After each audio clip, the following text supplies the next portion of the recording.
Good evening, ladies and gentlemen, and welcome to the City of East Providence City Council meeting. Today is Tuesday, June 4th, 2019. Madam Clerk, may we have a roll call vote? Yes. Councilman Cahoon. What are we voting on? Sorry, President. Oh, I thought we did we did that already. All right, so I'm here. Okay. Thank you. All right. Councilman Murata. Yeah. Council Vice President Rodrick. Here. Councilwoman Souza. Here. And Council President Brito. Here. Mr. President, I'd like to move to seal the minutes from executive session. Okay, we have a motion on the floor to seal the minutes from executive session by Councilman Cahoon. Would anyone like to second that motion? Second. Seconded by Councilman Rodrick. Roll call vote, please. Councilman Cahoon. Aye. Councilman Murata. Aye. Council Vice President Rodrick. Aye. Councilwoman Souza. Aye. And Council President Brito. Aye. First item, please. If it pleases the council, I'd like to ask for unanimous consent to move forward, move up resolution in section 14B. Oh, excuse me I apologize. We have, before we go on with that, or maybe we all stand for the Pledge of Allegiance. Most important thing. Yes. Sorry. I pledge allegiance to the flag of the United States of America and to the republic for which it stands, one nation, under God, indivisible, with liberty and justice for all. I apologize, Councilwoman Souza. You may proceed. So again, with unanimous consent, I'd like to move item in section 14B, resolution in honor of Miller's Roast Beef for its recognition as the Jeffrey Bortland Family-Owned Small Business of the Year. Please proceed. You have consent by the council members. Fine. Me.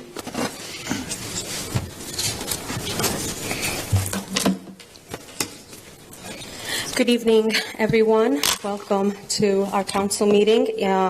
As you know, we've had a great year in terms of local small owned businesses here in the city that have received statewide recognition for their entrepreneurship. And we were fortunate enough in East Providence to have had multiple winners. And I'm proud to say that a few of them were in Ward 2, which is the district that I represent. But tonight, specifically, I would like to honor the Miller's Roast Beef family, the Miller family.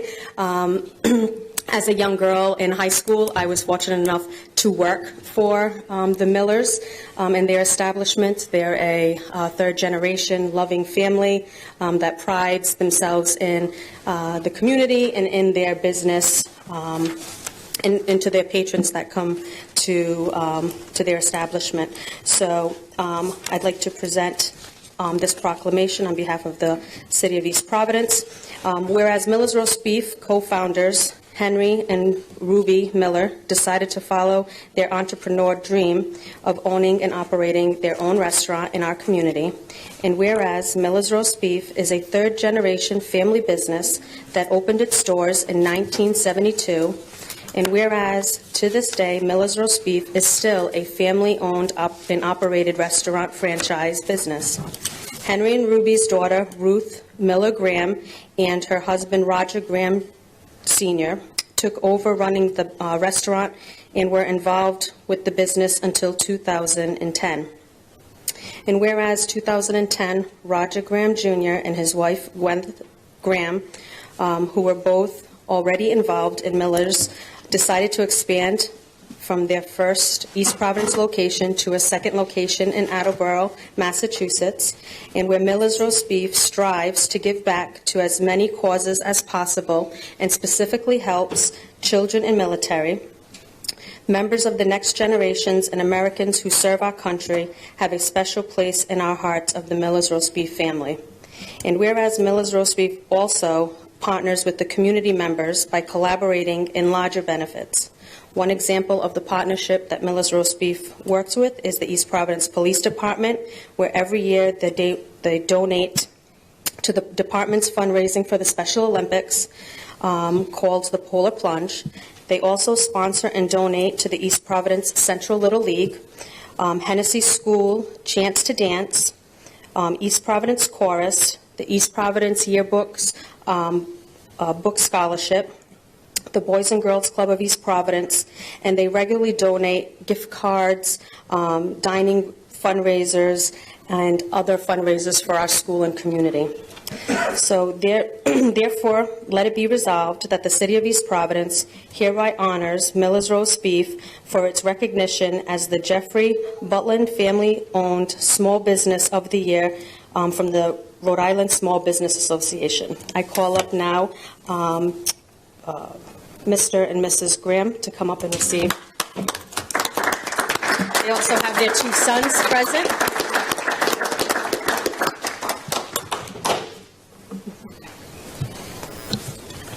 Yeah, please, thank you. Gwyneth,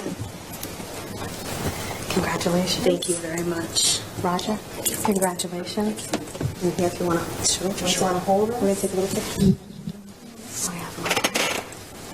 You can look at the camera. 1, 2, 3. Thank you. Thank you very much. Thank you very much.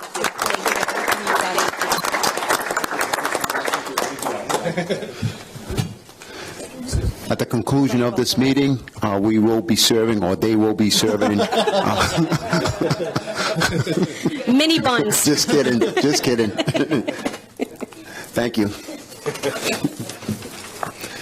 Madam Clerk, next item, please. Approval of the consent calendar for the vote. Would anyone like to make a motion to approve the consent calendar? Motion to approve? Motion. We have a motion by Councilwoman Souza, seconded by Councilman Morato.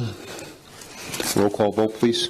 Councilman Cahoon. Aye. Councilman Morato. Aye. Councilwoman Souza. Aye. Council Vice President Rodrick. Aye. And Council President Brito. Aye. Next item, please.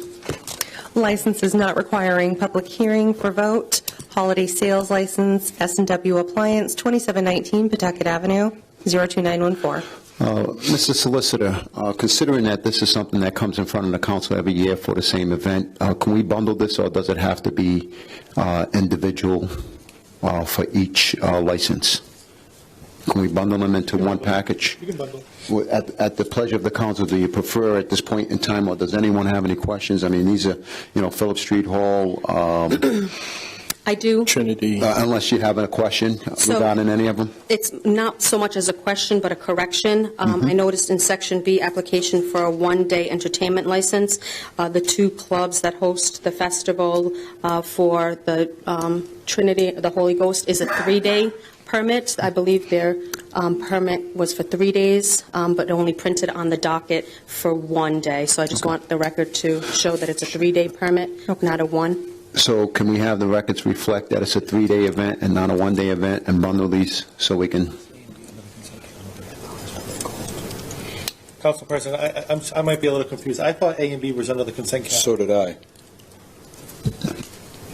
Right, so if A and B. that's, it usually isn't, but F was? Okay. So F was approved, but B was not. Okay. So I'll go ahead and I'll correct it to reflect the 3-day. okay, So I'm sorry, we're voting on just B. correct. And it should be 3-day. B1 and B2. Okay. Mr. President, I would move approval of the application for a 3-day entertainment license under letter B for HTBB Phillips Street Hall and Trinity Brotherhood Club. Okay. I'll second that. All right. So roll call vote, Madam Clerk. Councilman Cahoon. Aye. Councilman Morato. Aye. Council Vice President Rodrick. Aye. Councilwoman Souza. Aye. And Council President Brito. Aye. Thank you. That's good. Thank you. Next item, please. The next is licenses not requiring public hearing. That's holiday sales license for S&W Appliance, 2719 Pawtucket Avenue, 02914, Mark Exeter. Is the applicant here? S&W? You want to step up to the podium, sir?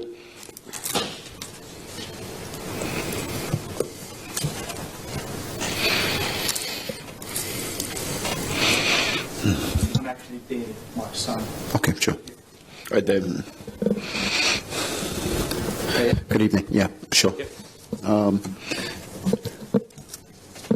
Is all the information that we received in the clerk's office all up to date? Yes. Any questions, concerns, or anything that we need to discuss at this point in time that needs to be brought to the council's attention? No.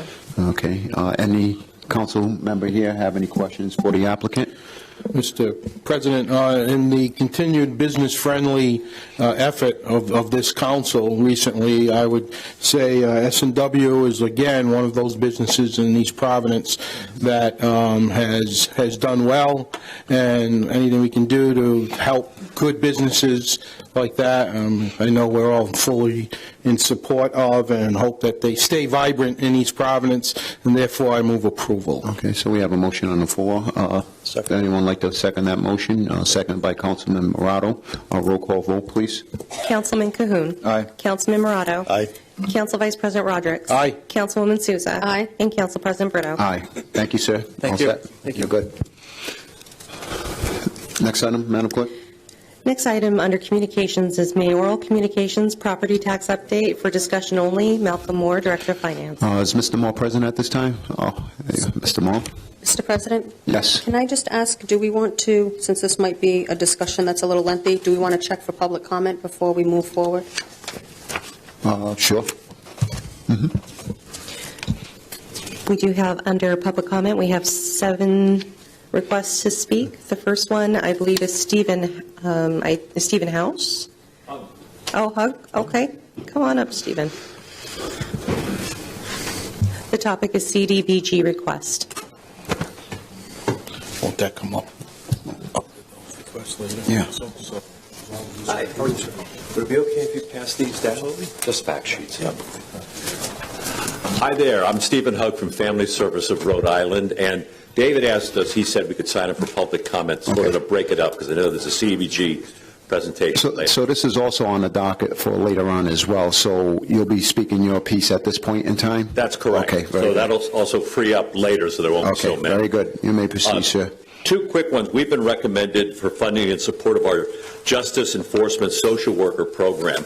And I just thought I'd take this opportunity to introduce to you somebody from Family Service of Rhode Island who's been quietly working here in East Providence for 12 years now. And she works with the police department in our Justice Enforcement Social Worker Program. And her name is Christine Santos. I figured she does so much work with the police department and others, and also domestic violence victims, that I'd just introduce her to you. And it's been suggested that we get most of our requests for funding for this program. It would be for a basic needs fund, and also to do some outreach, to pay for some outreach to at-risk communities about the benefits available to victims in the community. Just in case, well, if they never have to be serviced by Christine Santos, who works with the police department and responds to crime scenes and to calls from the police department. As I said, she's been doing it for 12 years. So let's like to thank her. And then our second request is for our group home on Pawtucket Avenue to improve, from front steps, and also to do some painting. And we've got a nice recommendation for $10,000. We do appreciate that.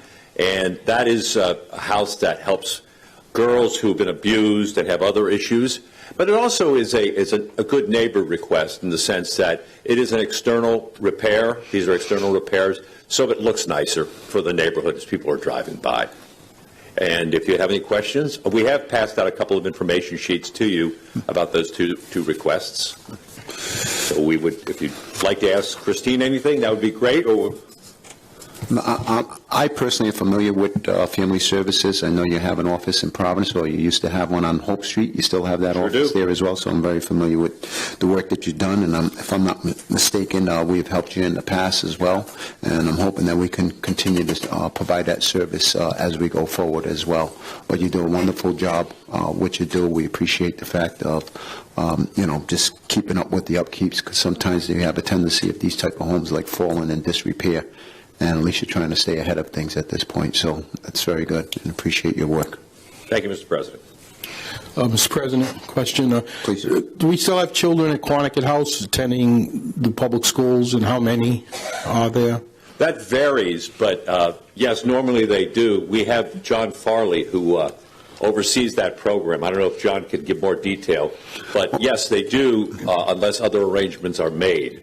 In other words, if they are going to a special school or whatever, Yeah. then transportation. Just wondering what the census was roughly. Hi, John.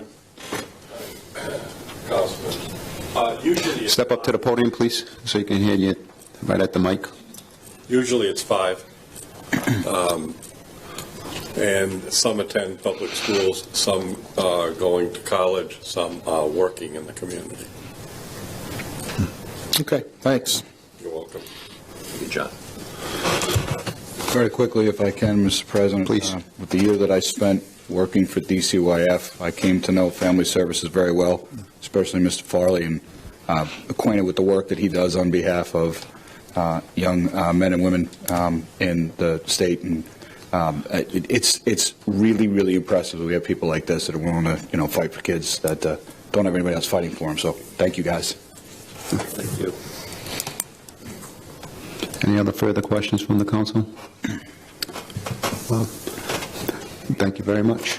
Thank you. So with that being said, you're all set, sir. Okay. Public comment, ordinarily, we allow only 3 minutes because I see that not most, but all is for CBG, that if you're going to utilize this time to speak on behalf of CBG, when Mr. Baccarat comes up and has his discussion, we're going to ask that you not come up for a second time at that point.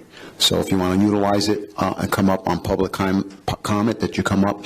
We like to ordinarily keep it to a minimum or a maximum of 3 minutes. If you go over, I'm not going to sit here with a time clock and monitor the time, but just be a little bit conscientious of those people behind you as well. Thank you. Next person for public comment. Joe Roadhorse, CDBG grant request for tap-in.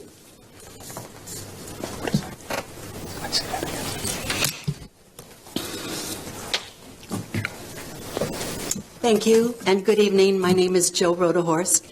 I'm here with Terza Rivera-Serra. We are representing Tappan. I'm the current president this year, and she is the vice president. And we would just like to make, promise less than 3 minutes, a couple of comments about Tappan. Most of you, or many of you, perhaps know of Tappan, and you have very generously supported our causes in the past. We've been in business as an agency since 1983. It has grown exponentially since then. TAP-IN stands for Touch a Person in Need, begun by 6 women way back, as I said, in 1983. And the mission is to help address food insecurity for residents of the East Bay and also help to reduce further economic hardship for our residents here. Definitely touch a person in need. We are a food pantry affiliated with the Rhode Island Community Food Bank.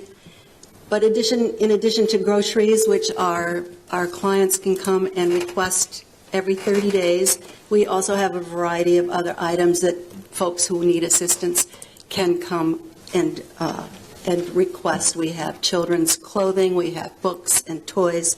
We have lots of household items, kitchen items, linens, kitchen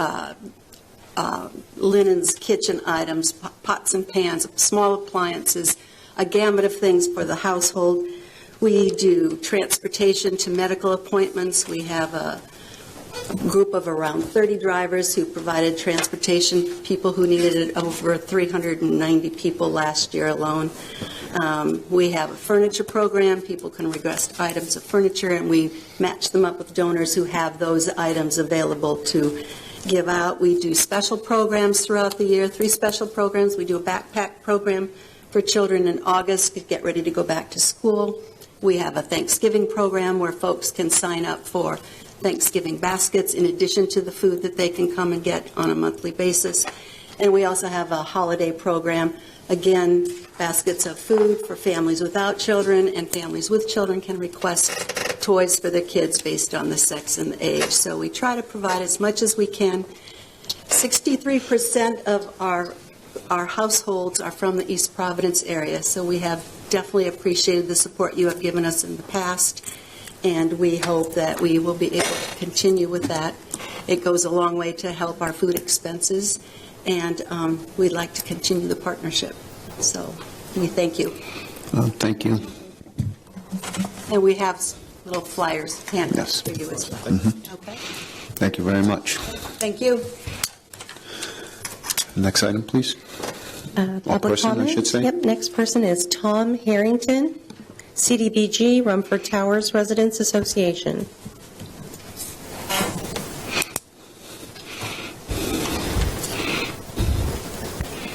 Good evening, Tom. Good evening. I'll be very brief. I'd like to thank the council members. My name is Tom Harrington. I'm president of the Rumford Towers Resident Association and a resident at Rumford Towers. For those of you who may not know, Rumford Towers is the largest apartment complex in East Providence with 294 one- and two-bedroom apartments and 344 residents. 90% are over 62, 10% are under 62, but permanently disabled. All are either low, very low, or extremely low fixed income. The association is an all-volunteer, incorporated nonprofit with a mission to improve the quality of lives of Rumford Tower residents. As part of this mission, we have a transportation program via our 14-passenger bus, which provides residents free transportation using our all-volunteer resident drivers for a primary need of grocery shopping, general shopping, pharmacies, necessities, banking, and a secondary need of healthy social activities and events, calling hours, and so forth. There's currently no other service available in the city or surrounding area to meet this need, and many of the tower residents can no longer drive or afford to the expense required to own or maintain a vehicle, or they don't have family or support systems to assist them with this need. Rumford Towers is independent living apartments. Our program allows residents to continue to live independently, stay active, feel part of the community, maintain their dignity, and be self-sufficient at a time in their life when they most need it, both emotionally and physically. The $10,000 requested for funding from this grant is used to operate and maintain the bus and the service we provide, such as insurance, repairs, parts, maintenance, fuel, registration, inspection, training, and technological upgrades. We're very grateful for this opportunity and continued partnership. Without, we'd be unable to continue this service.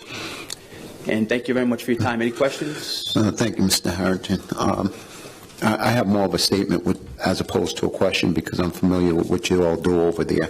However, what you all do is just incredible. And I hope that everybody has the opportunity to get 100% of what they're looking for because, it's just amazing the type of work that you all do for the public, whether it's for public assistance or otherwise. So what you do at Rumford Towers as well, it's just incredible, the things that you're doing and what this bus does for you all and how much it helps all of you. So I just want to thank all of you and tip my hat off for the work that you all do. Thank you. Thank you. Next person, please. The next person on public comment is, I believe it's Aaron with the East Providence Boys and Girls Club.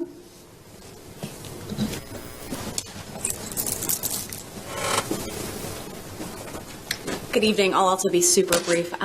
First of all, I definitely want to say a huge thank you to you all. I know we've got some proud club alum on the council and some longtime supporters, and we really wouldn't be able to do what we do without the support of people in the community. And tonight is always such a fun night for even those of us in the nonprofit sector to hear about what everyone else is doing. It's a really great, amazing community and vibrant community we have here. I just want to really briefly highlight a kind of a change in our application this year, and we're thrilled to have been recommended for funding tonight. For the last probably decade plus, CDBG has really been used to fund first our academic after-school programs and more recently some of our teen programs with our Keystone program. This year we've actually shifted, still within teens, but I've actually asked for support because in addition to the drop-in services we do, the club has been the first job for literally probably a generation of East Providence teenagers. A lot of kids, probably more than 20 kids a year, have had their first employment opportunity at the club. They get to learn how to write a resume, maybe go through their first interview, and then get work experience they can put on a resume. Unfortunately, some some shifting priorities at the state level have meant that the funding for that program just isn't there anymore. So we've actually shifted our ask, since it's very much in line with the economic development spirit of CDBG, to provide stipends for this program. So we'll be able to continue to offer our teens the opportunity to get some job experience and also some money for things like school supplies and clothes. So we're thrilled to have been recommended tonight, and thank you for all the work you all have do to kind of help us do what we do. Thank you. I just want to say that I know from personally being a kid who grew up at the Boys and Girls Club here in East Providence, along with my siblings, how instrumental a Boys and Girls Club is to the community. And I know our council president, being a member of the one in Fox Point, can attest to that it touches many children's lives and it keeps them occupied and builds structure. So I was very pleased to see this also as an addition to, because I know the work that you guys do in the community as a whole, in the schools and in the elementary schools. It's fundamental to these young children and adolescents and young adults. So thank you for coming up here and being a part of it. Thank you. Thank you. Next person, please. The next person listed on public comment is Michael Carlozzi, and CDBG for the library.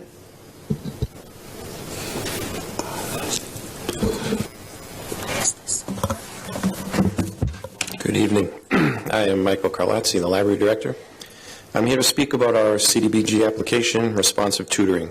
This project enables us to offer a substantial increase in service to our adult learners of English. This is a critical mission because to help one adult learner is to help a whole family and essentially to help an entire generation. One of our library's critical services is its adult basic education program, which assists those residents who are adult immigrants and Puerto Rican migrants. Such residents often struggle with successful linguistic, economic, and civic integration. All of these learners, therefore, have high needs, and it is the library's goal to serve all of these learners regardless of their particular challenges. As you might expect, some of these learners face greater challenges than others. Often their English proficiency is much lower than the proficiency of their peers. They may have less familial support, or they may face health problems or learning disabilities that interfere with their studies. They may work multiple jobs and not have as much time to dedicate to class. Additionally, many have less than a high school education and need extra literacy support. Educational research consistently shows that students who fall behind academically are at risk for experiencing negative outcomes such as dropping out of programs. This holds especially true for adult learners, where persistence in a program strongly correlates to success. This research concords with our experience that some learners struggle to complete the program due to social and educational challenges. One proven method for supporting struggling learners is to provide one-on-one support. Unfortunately, the library's literacy staff cannot provide the level of individualized attention needed to sustain persistence for some of these learners. The library's teachers instruct around 70 learners at any given time and can offer just 49 weekly work hours combined, much of which concerns administration and preparation. Our CDBG project addresses this gap. With grant funds, we will hire a tutor who will be able to offer vital individualized attention to our adult learners. We intend for the tutor to work closely with approximately 12 learners concurrently, conducting an intensive educational program that emphasizes qualitative learning. Our project plan has several steps. At the beginning of each class session, in September and January, the tutor will visit each class to be introduced and to observe. The tutor will also participate in registration times and may assist with future classes as well, both to provide aid to struggling learners and to help program participants feel at ease with them. During the registration times and beginning of class sessions, individual students will be assessed for 3 characteristics: primary learning challenges, education and career goals, and availability. Prospective tutees will meet with the tutor and literacy coordinator and then create a plan for when to meet and for how long, both in terms of session length and number of sessions. The tutor will work with students in one of 3 ways: pull out, push in during class time, one-on-one, or in small groups of learners with comparable needs. Working in collaboration with these learners, the tutor will track the number of sessions held and for what length of time, the lesson objective and progress towards it, as well as additional concerns and successes. The tutor will regularly revisit students' stated goals and whether they are on track to meet them. We anticipate that this individualized intensive support will facilitate learning for some of our most vulnerable residents here in East Providence. We thank the CDBG for recognizing the importance of this project and helping the library further its mission of supporting lifelong learning for everyone. Thank you. Thank you, sir. What's that? You're over 3. I timed it earlier. It was 2:58. Michael, my copy of David Herbert Donald's Lincoln is quite overdue, and I'll be in tomorrow. Adding that to the CBG fund. Okay. Next person, please, on the public comment. Next person under public comment is Jim Daly. CDBG, East Bay Community Action Program.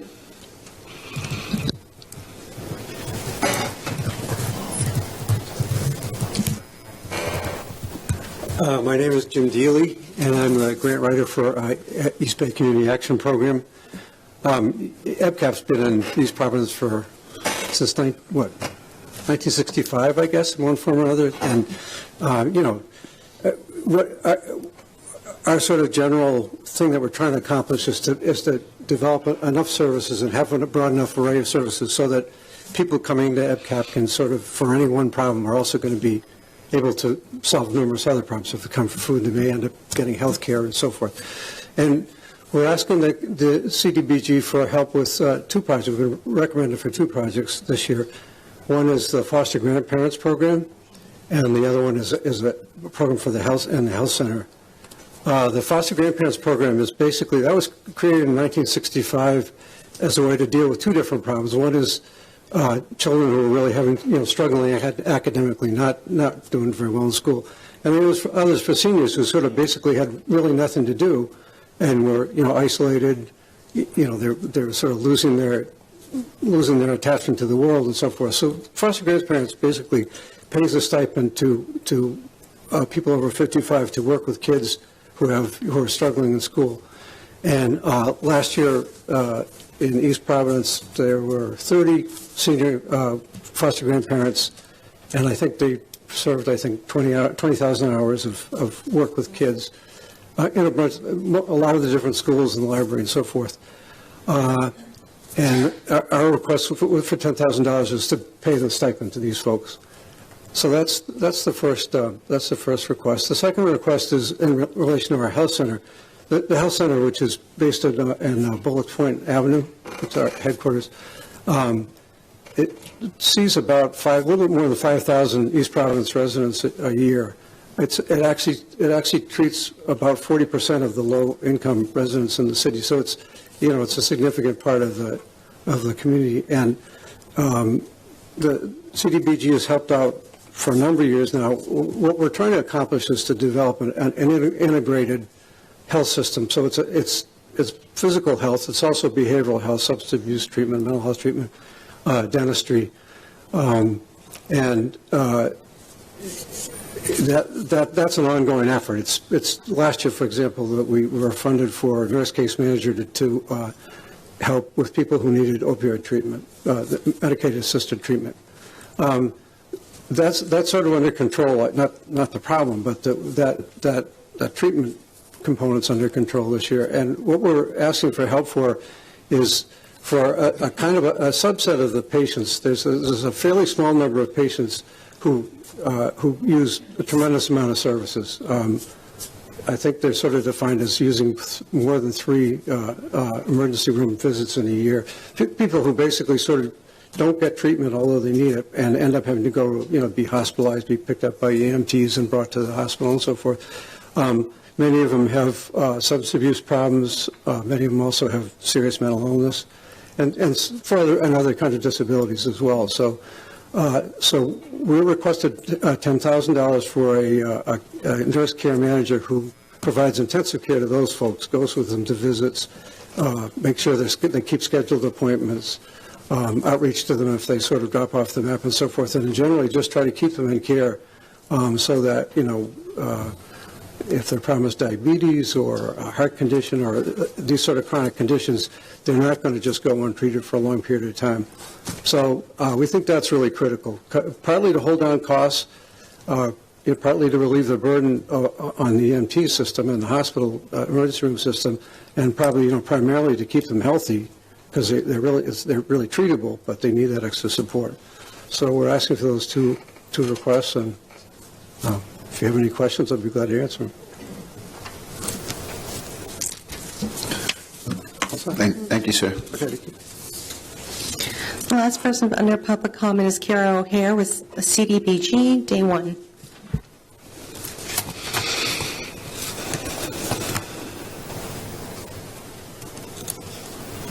Good evening. I am Kara O'Hare, and I'm the grants officer at Day 1, representing the organization today. On behalf of Day 1 and the 10,000 or so Rhode Islanders that we serve every year. I want to thank the city for supporting us for so many years, and as both a Day One staff and an East Providence resident, I am very appreciative that the city has recommended us for another grant of $8,000 this year. This funding will be used to continue to serve those residents impacted by sexual violence with Children's Advocacy Center and clinical services here in the city.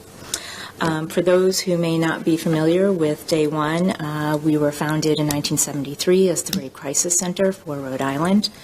Our mission is to reduce the prevalence of sexual violence and abuse and to support and advocate for those affected by it. And the programs that we have proposed do exactly that. The Children's Advocacy Center serves children ages 3 through 14 throughout the state, and our clinical services serve Rhode Islanders of all ages. East Providence is among the top 10 municipalities in terms of the total number served by Day One on an annual basis. Our current CDBG grant of $9,000 has already helped to provide treatment services for 33 East Providence residents, and we expect to meet, if not exceed, our goal of serving 40 residents. The request that we had proposed for $11,000 was to serve another 60 residents in the city. That would represent actually a 50% increase over the number served this year. As mentioned, both programs serve victims of violence and provide crisis intervention and counseling in a timely, coordinated fashion. The Children's Advocacy Center actually takes a multidisciplinary approach to evaluation, evidence gathering, and treatment services for child victims of sexual or physical abuse. We bring all the parties together under one roof from the multiple disciplines, including law enforcement, for a single forensic interview, so a child only has to tell his or her story one time. We work actually closely with the City of East Providence Police Department in collaborating with this, uniform approach to dealing with cases of sexual abuse in the city. 75% of the individuals who access our services are low to moderate income, and we expect that a minimum of 70% will be served in the coming year. Through our clinical program, we provide trauma-informed treatment services, as I said, to children as well as adults. Our program serves usually in the neighborhood of about 700 to 750 Rhode Islanders on an annual basis. We provide our clinical services on a sliding fee scale. We actually provide about $150,000 annually in free care for those who otherwise wouldn't be able to afford the services that we offer. As mentioned, we expect to serve a minimum of 70% of moderate to low income persons, so we meet the criteria for the CDBG. Thank you. I'm happy to answer any questions that you may have. Well, I'd like to say, Ms. O'Hare, I'm also familiar with the work of Day One. You folks do, you do God's work, right? And I know it's not easy, and I know that you're daily dealing with things that a lot of people don't want to think about. And so, I hope that's of some comfort to you when you go to bed at night. We're very thankful for what you do. Thank you very much. It sure is comfort and an honor to be able to, at the end of the day, say that we've helped people. I'd like to also add to that, someone in law enforcement will utilize your resources quite often. So I know firsthand, and I've seen firsthand as to what Day One does. So great. Thank you for being such great partners. Thank you. Thank you. Good evening. Set. At this point in time, this concludes public comment with CBG. Unless we have one more, we have another. Step up to the mic, please. Let me begin by apologizing. I thought I was 10 minutes early. I think I was 20 minutes. No, you're early. Okay. Yep. My name is Rick Wild. I'm the director of Good Neighbors located in Riverside. We are three primary things. We are a soup kitchen, we are a food pantry, and a day shelter. So we are open Monday through Friday. Our hours of operation are 8 to 2. We serve breakfast and lunch 5 days a week. That's about 100 meals every single day. In 2018, we served 29,000 meals to our clients, all of whom are very low to moderate income. Our food pantry is open every Wednesday. Hundreds of clients accessed our pantry thousands of times last year. And then we are one of just a few day shelters for the state of Rhode Island. So many of our clients are folks who are not only experiencing food insecurity, but are experiencing homelessness. So in those three ways, we try to meet the needs of the East Providence community. And we're very grateful to be considered for this funding. Thank you. Thank you. Thank you, sir. With that being said, anyone else here from who has not signed up for public comment but is waiting for new business on the CBG, considering that that's somewhere along the lines in the docket? If not, Councilwoman, would you like to make your request? So given the public comment and still having persons here in regards to the CBG fund, I ask for unanimous consent to move up the vote regarding the CBG fund for 2019-2020 HUD budget award recommendations. Okay. Anyone opposed moving this up at this point in time, considering that we heard all the public comment for CBG at this point? And so at the pleasure of council. That's fine. Is that okay with you, Mr. Backrack? I know you're okay. All right. Would anyone, is that in the form of a motion? It was a unanimous consent, yeah. I think It was, yes. Agree. Yes. Mm-hmm. So you want So this I don't know form? if David wants to come up and speak on behalf of any and all of the... No, I'm conscious of that you've been very generous with your time. I very much appreciate it, and we will continue to do the job that we have done. Thank you, sir. So, Councilwoman, is that in the form of a motion, or would you like to make a motion? Public comment first, right? Okay. Just wanted I thought that was all part of it. make a request for public comment if there are any. Okay. I thought I did that. But in any event... Can I ask one? So all of the proposals that are in, there is funding to cover everything? I know some years it's the analogy I give is there are 10 candy bars and 7 children, and We have managed... I'm sorry, I said that backwards. So there are 7 children and 10 candy bars. So you know what I mean? Yeah, we got that, especially when it comes to candy bars. Yeah. Yes, as you can see on this request, we had just under $1 million of requested funding, and we only had a budget of $700,035 and change. But also, as you see, we list all the requests that come in the door, and we have basically funded all but one, the one that we haven't recommended for funding.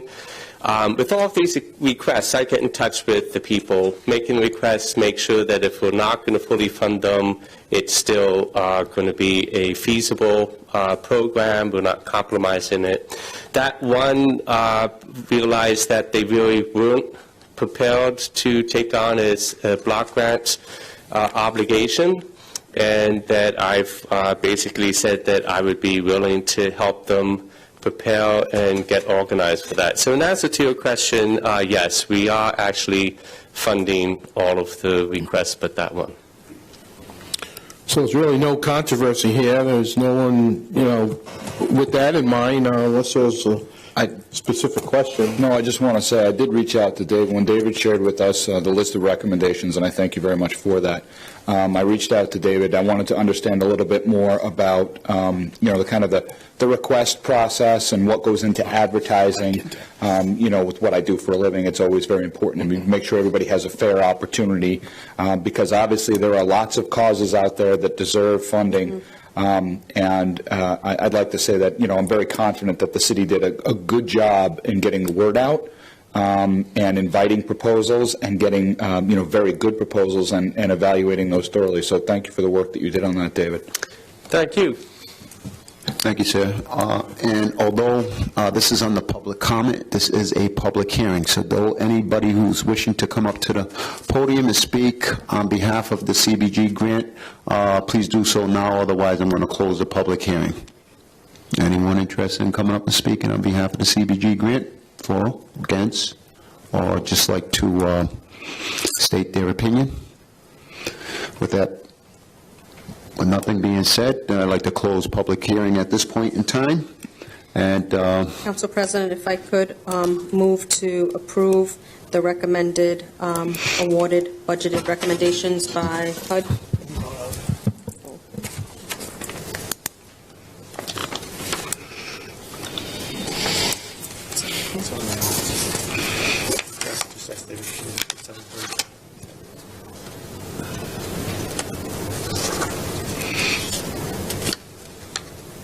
Do we know what the total is?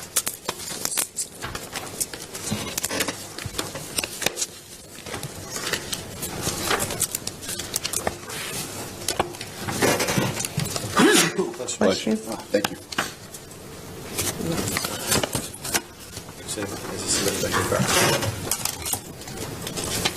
Set them up on the resolution. Were we just waiting on a second? The number, yeah. Mr. Becker, what's the total number the council's asked to approve? The total number is $735,234. Thank you.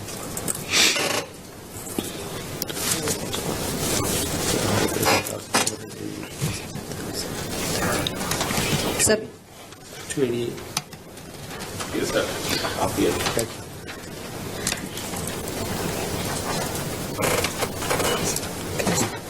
Thank you.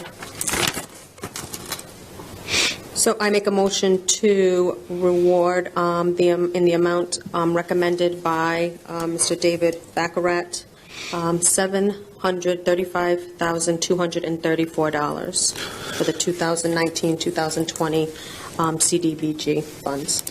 So we do have a motion on the floor at this point in time to approve the CBG grant in the amount of $735,234. Would anyone like to second that motion? I would, and I would like to point out one additional thing that, David also publishes or provided us with, a list of community objectives, community goals, and, these selections and these recommendations are made in accordance with those goals. I think that's important to note, that there is some strategy and planning that goes into this, based on what the needs are for the community. So with that, I'd like to second the motion. Okay, so we have a second. We have a motion on the floor by Councilwoman Souza to approve the $735,234, seconded by Councilman Cahoon.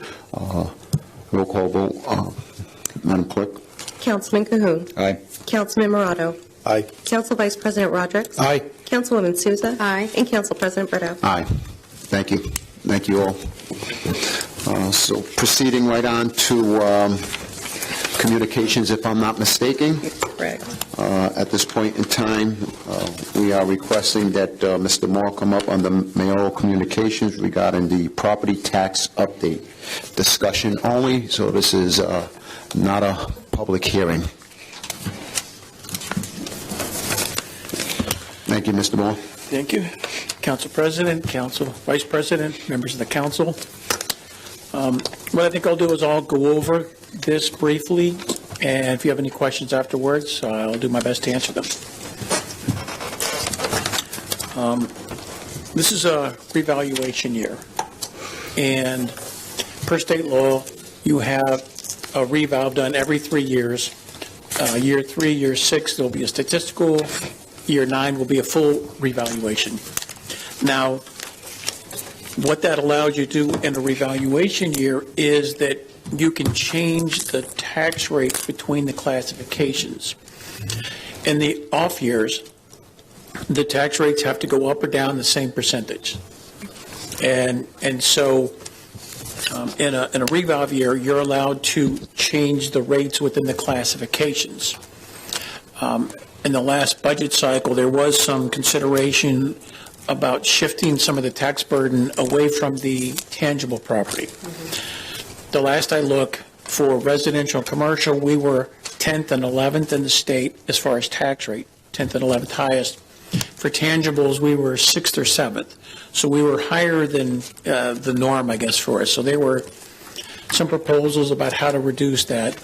In the end, nothing was done.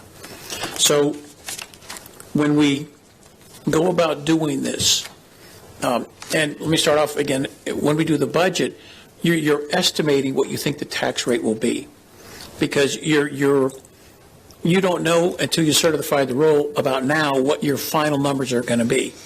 And years ago, the state used to let you set a tax rate. The tax rate for a single-family home will be this. Now what they do is they say they want you to set the levy, which is the total amount of the bills you send out. And I'll read like the first line of the notice. This has to be approved by the state, and it's the notice to taxpayers, and it just starts off with, the City of East Providence proposes to increase its property tax levy to $100,126,495. Alvin, would you please say that number again? I'm sorry. $100,126,495. And then it goes on and it says that that's the levy we've agreed to reach. Now, you can't get exactly there, but you get as close as you can. And since we have the unsynchronized fiscal year, in September and October, you're passing a budget and you're estimating what the tax rate's going to be, because you don't know till May or June when you certify this. And when the state request this information that we have to propose to them when we talk about the levy, they're saying, okay, here's your levy for last year. So here's the bills you sent out, or here's the assessment for real estate, for tangibles. And then they've got what they call new growth. And so you kind of look at historical data and where the new growth can be. So it was proposed that the new growth would be, say, just over 1% or 1.25%. So when you're estimating the tax rate, if the new growth comes in at a 1.25%, then you're right on. But it could be a little more, it could be less. You're never quite sure. Where in other communities, your tax year starts 7/1, and so does your budget year. So it's much easier for them to say, okay, this is the number. I know what it is because I'm sending the bills out in a week. So when we did this, the commercial went up 17.5%. Or I'm sorry, the residential. Commercial went up 6.1%, and tangibles went up 3.4%. Can you just repeat those numbers again? Residential? Went up 17.5%. Commercial went up 6.1%. 17.5%. And tangibles went up 3.4%. The value of the city went from $3.75 billion to $4.25 billion. So it went up about $500 million. 90% of that was for residential. So since most of the increase came from residential, their tax rate went down the highest percentage. Now, what we tried to do is, you didn't want to shift the tax burden. We talked about that during the budget process. So last year, we collected $54.5 million from residential. So that's kind of where you're starting with. After the revaluation, that's where we wanted to come to. And so you don't want to shift the tax burden. If we would have kept the tax rates the same, the single-family homeowner would have had a 17% increase. And what would have happened is then you'd have had to reduce the other two. So the other two categories would actually pay less in taxes. So the overall budget was going to go up about 3% with about 1.25% of new growth. So you were about your 1.6 or 1.7 is where we ended up for the tax rate. So if you look at where we ended up on average, it was about 3% on each category. So the $54.5 million for residential went up 3%, actually went up 2.9%. Commercial went up 3.1%, tangibles went up 3.2%. So you were trying to make sure that the amount of taxes collected from each group stayed the same. If that, you're just trying to be fair. And the tax year for this ends on 12/31. They've got to go out and do their assessments. They've got to send out flyers to get inventory and all. So in about April, they really start running the numbers to get an idea where you're at. And usually in the beginning part of May, middle of May, you know about where you're at. We did have some turnover in the assessment department, so we're probably a week to 2 weeks later than we normally are. The tax bills are scheduled to be mailed out at the end of this week, so everybody should have them by, say, early next week, so they still have 3 weeks, plus there's a 7-day grace period. The taxes on a single-family home, the tax rate went from $22.88 per thousand to $20.02. Mr. Moore, if I may just add, you had mentioned that there's a 7-day grace period. Yes. From what time? What day? From the time that the tax... The bills are due... The bills went out? Let's say that if they're due on the... Well, no, not from when they were sent out, from the due date. So if they were due on 7/1, then you've got 7 days additional to pay it. That was an ordinance that we had put in.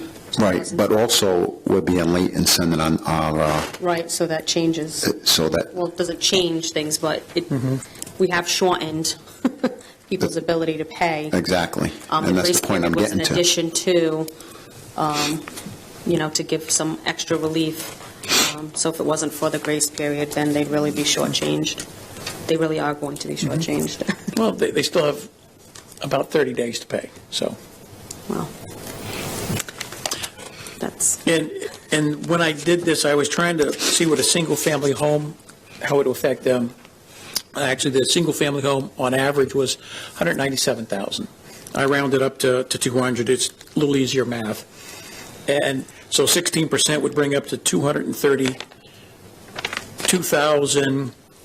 That increase for the year would be $68.64. Which is about 1.5%, which is about where the council wanted the tax rate to be anyway.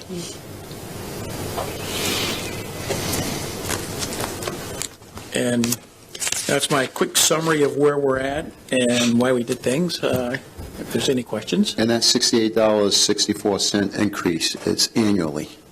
Yes. Okay, not monthly. I have a question. So the tax rate was $22.88? Yes. And they dropped to 20? Yes. $20.02. But the home values went up? Yes. Yes. So as I tell people is that... Explain if they have to be revenue neutral. Right. Well, we were trying to be revenue neutral. That's why that came down. What I tell people, because sometimes they'll say, oh, my value went up 20%. Well, if the average is 16 or 17%, oh, you're going to pay a little more because you're at 20, not at 16 or 17, which is about the average. Everybody goes, oh, my house doubles, I'm going to have to pay twice as much taxes. Well, in realistically, your tax rate would be cut in half. Mr. President.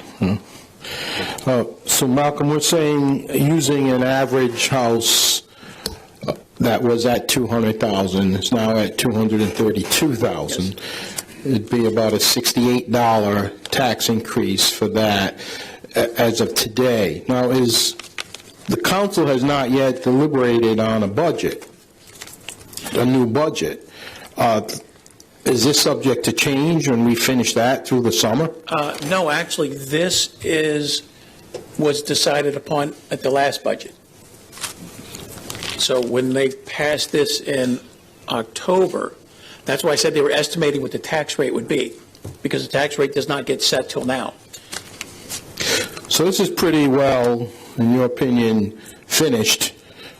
Yeah. And our deliberations coming up will be for the next Right, will be for a year from now. tax year. Correct. A year from now, okay. The prior council was... As far as the new high school, all of these other things that, the community is buzzing about, this is all included already, correct? And this takes us through Okay. 1031.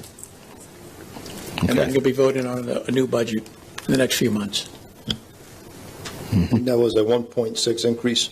1.4? It's a 1 point, what's the total overall 1.5. increase?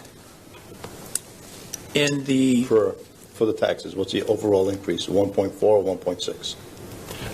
For the average single-family homeowner, it was 1.5. Oh, in general. This season. This season? This year. That's the rate. From last year's increase. Oh, well, the total... 4.4%, if I'm not mistaken. The total levy went up 3%. And there was about a 1%, and so there was a 1-point-something% of new growth, so the average increase was about 1.5, 1.6. Another follow-up, I know that there had been a lawsuit filed by some residents, mostly waterfront homes, I think specifically in the Terrace. Is your office involved with that case? Is that, I understand it's pending. Is that going to affect anything? That case is still pending. There might be some good news quite soon on that case, but the fact of the matter is that they have to pay the tax bill that they're assessed with until such time as they're determined not to be overtaxed, until such time a court tells them that they've been overtaxed. So there's a requirement that they pay the tax bill that they get based on the assessment that the city has. So, Mr. Solicitor, I mean, just for clarification, any discrepancy with a tax bill, you have to, by ordinance, still continue to pay that tax bill? Correct. By ordinance or in state law, I believe, yes. Yes. Okay. You cannot challenge a tax bill unless your taxes are paid, believe it or not. Also, are all appeals through the tax review board, is that process ended? Has that undergone? The Vision Technology had their revaluations, people had a right to appeal. So that was, I'm sorry. Yeah, is that period over? Or? So they've had a right for an administrative appeal through Vision when they got their assessments. That period, I think, is over. I'm pretty sure that's over.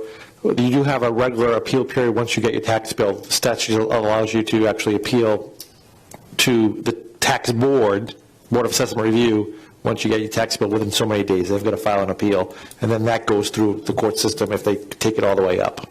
So in a reevaluation year, you actually have two bites at the apple. One is just meeting with the assessors who did the evaluation, say, hey, I think this is too high.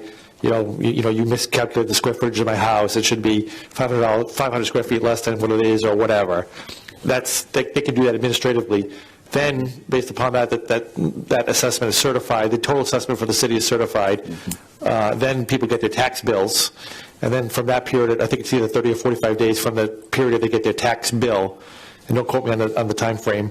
They can then actually file an appeal to the Board of Assessment Review. Mr. Moore said there's been a turnover in the office. Do we currently have a tax assessor?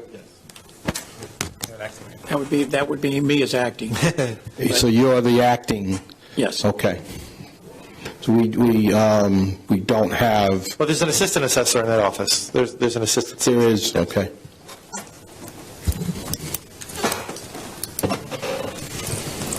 Mayor?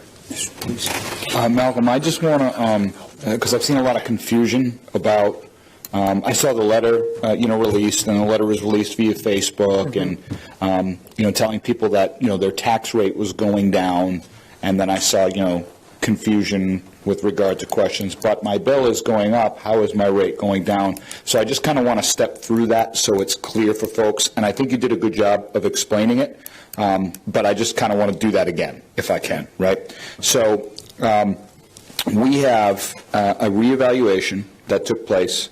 The reevaluation assessed our property values at a higher rate than they were previously assessed at. On average, yes. Yep, on average. So on average, the revenue that comes in by way of taxation to the city increases because of that reevaluation. Correct. Okay. We are also, by ordinance, and I think state law, we cannot increase our overall tax levy by more than 3.5% year on year, correct? I think the state law is 4. The state law is 4? Okay. I think our ordinance is 3.5, but, okay. So then because there's that boundary that we can't go past, so naturally we have to adjust the rates so that we don't collect, right? Because if we continue to tax at the same rate at that reevaluated, more highly valued property, we would exceed that 3.5%. We would exceed the overall levy, correct?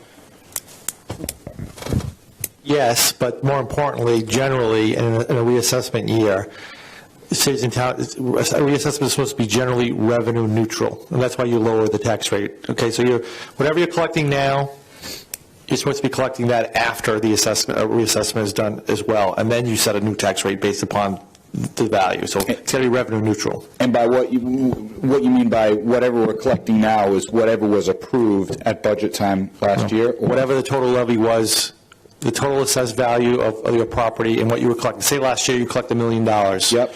Based on the current rate. Your property value is increased by 50%. You use that same rate, you're going to increase that $1 million by 50%. Right. You've got to actually lower your tax rate, so you're only collecting $1 million. $1 million. Yes. Right. Okay. So hence the decrease, and hence, right, even though you're getting a decreased rate, you're not getting a decreased tax bill. However, your tax bill is not going up as much as your property value went up because it can't. Correct. Right. So, I mean, I think I just want to make sure that people are clear on that. Now, going back to your example with, the median or the average house value, I don't know which statistic you used, but you indicated that a house valued at $197K is going to see an increase of, what did you say, 1.6% or 3%? I think it was 1.5%. 1.5%. And it came to about $86. Okay. Should that be in effect now, though? That should be in effect now, right, if I'm not mistaken? What do you mean by? Isn't that from last year, what we voted on last year? Yeah, this is what you voted on last year. Okay. Right. All right. I'm sorry. No, I just want to, step it through so people know, right, when they see their bill, right, they understand that there's math behind it. It's not magic. It's not mystery, right? There's a rate, and there's a levy that was already established, and we're going to collect that levy, and property values go up. That's a good news story on the whole, right? I mean, I think we all buy a house, we want the property value to go up. So I just, when that letter came out, I said, oh boy, there's going to be, right, my rate's going down, why isn't my bill going down? So I think if I could get to one more thing, so if we look at the average taxpayer with regard to property value, that average taxpayer can expect to see, again, their tax bill increase by that amount that you indicated, right, that 1.6%. But you might not be the average taxpayer, so if your bill comes in, you might be higher, you might be lower. But in general, that's what people should expect to see come the time the tax bills go out next week. That is correct. And you can do the math really on your own kind of house, right, and figure out, right, so if my house was just evaluated at X, right, say it's $250,000 via the last evaluation, I can expect to pay this rate of $20.06 per thousand on that evaluation? Correct. Okay. So again, there's no mystery to it. So if people want to do that math themselves, check the bill, and then come back to the city, that's the exercise they need to do. Right, and they start off with the assessed value, and then they may have certain exemptions, a homestead or elderly or blind. There's a lot of exemptions you have. That's question 2. Right, and then you'll get to the net assessed. And then once you get to the net assessed, then it would be multiplied by $20.02 per thousand. And whatever exemptions that you had, you as a homeowner, at the beginning of this fiscal year, will not change as a result of this reevaluation or rate change, correct? Okay. As long as you filed the necessary. As long as, paperwork. right, your paperwork is in, right, you did what you were supposed to, understand. And most of those exemptions are fairly modest anyway, but I just want to make sure that those remain intact and people understand that they remain intact.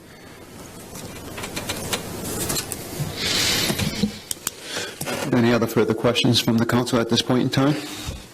No. With that being said, thank you, Mr. Moore, for that explanation. That concludes communications. Moving right along, council members' communication. Madam Clerk. Item A is notification of pending remediation project, 210 Massasoit Avenue. Discussion only. Council President Brito. I just want to further, it's more of an update that 210 Massasoit Avenue, for those who drive to and from or back and forth on Massasoit Avenue, see that building currently being demolished at this point in time. That's just phase one of the project. Phase two is when the remediation comes into effect. So it has absolutely nothing to do with remediation by demolition of the building at this point in time. The remediation is below the surface. The contractor is currently seeking a permit from DEM and the state. And again, that holds true from what I had said last with this discussion, that they are expecting that permit somewhere along the lines towards the middle or the end of this summer. So I just want people to be aware, again, that the building's going down, has nothing to do with the remediation. The remediation is once that building's down, once the permit is issued to the contractor, they'll be remediating under the surface of that property, and then I'm looking to have a community meeting on that, because there's going to be a lot of heavy-duty truck going back and forth in that area. From what I understand, there is going to be a stench in the air, possibly for a good 3 weeks. So on any given day, whatever direction that wind is blowing, somebody from the north of the city all the way to the south can smell that stench. It's not hazardous, but that's what the stench you're essentially going to be smelling once that remediation takes place. Thank you. Mr. President, along those lines of what you have discussed, do you know, or I don't know if anyone else in the council or the solicitor knows, based on a constituent question, I'll say big trucks, I assume they meant 18-wheelers, are they allowed on side streets? I'm not sure. They shouldn't be, and there should be signs posted with weight limits or no trucks permitting at that point in time. However, the intent is, at least that I'm expecting at this point in time, to utilize Waterfront Drive. Okay.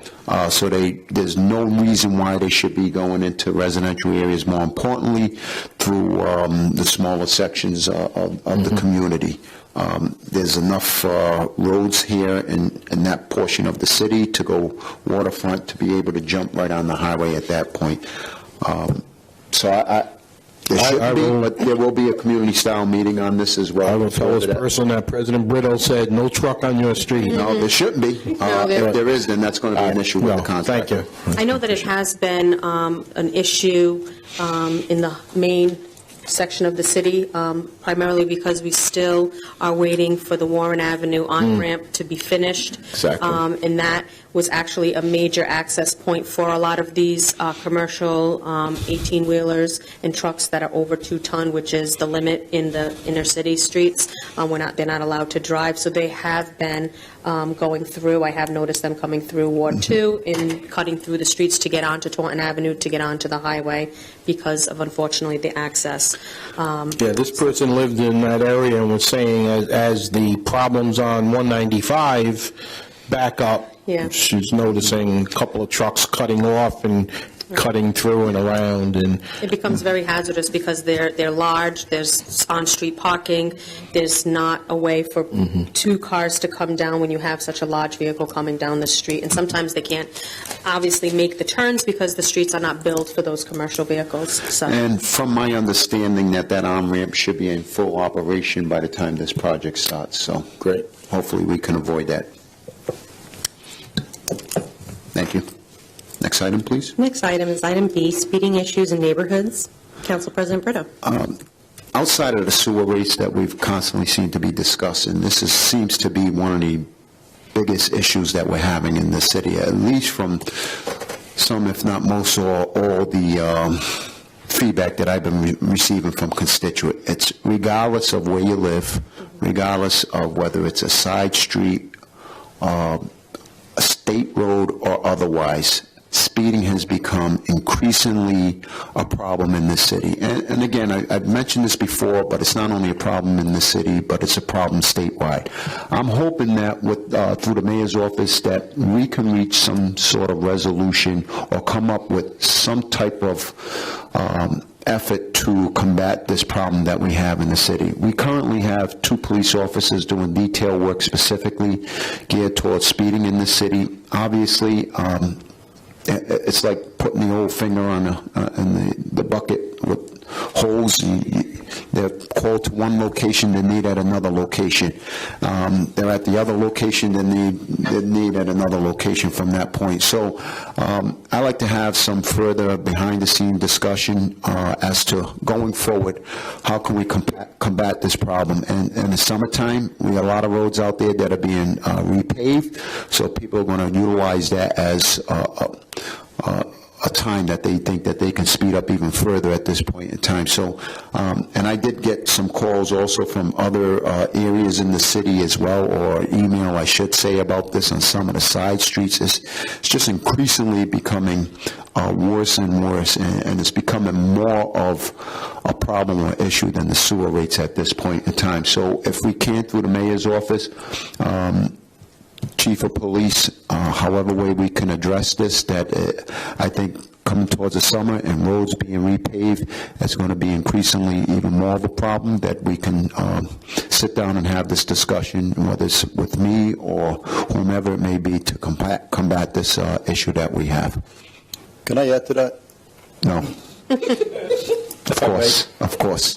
Does the city have radar trailers? Those mobile trailers that are put out and remind people of their speed and also collect data and traffic information? Yes, they do. And I can answer that because of some of the issues that I've had in Ward 1, where I utilize the police department to collect some of that data. However, to me, that's temporarily. Even when you put a police officer out there with a radar gun, the traffic tends to understand that someone's going to be out there for a certain period of time. Once that patrol officer is gone and moved to another location, and then the speeding picks up again. So my problem, my concern is I want to not put a Band-Aid on this.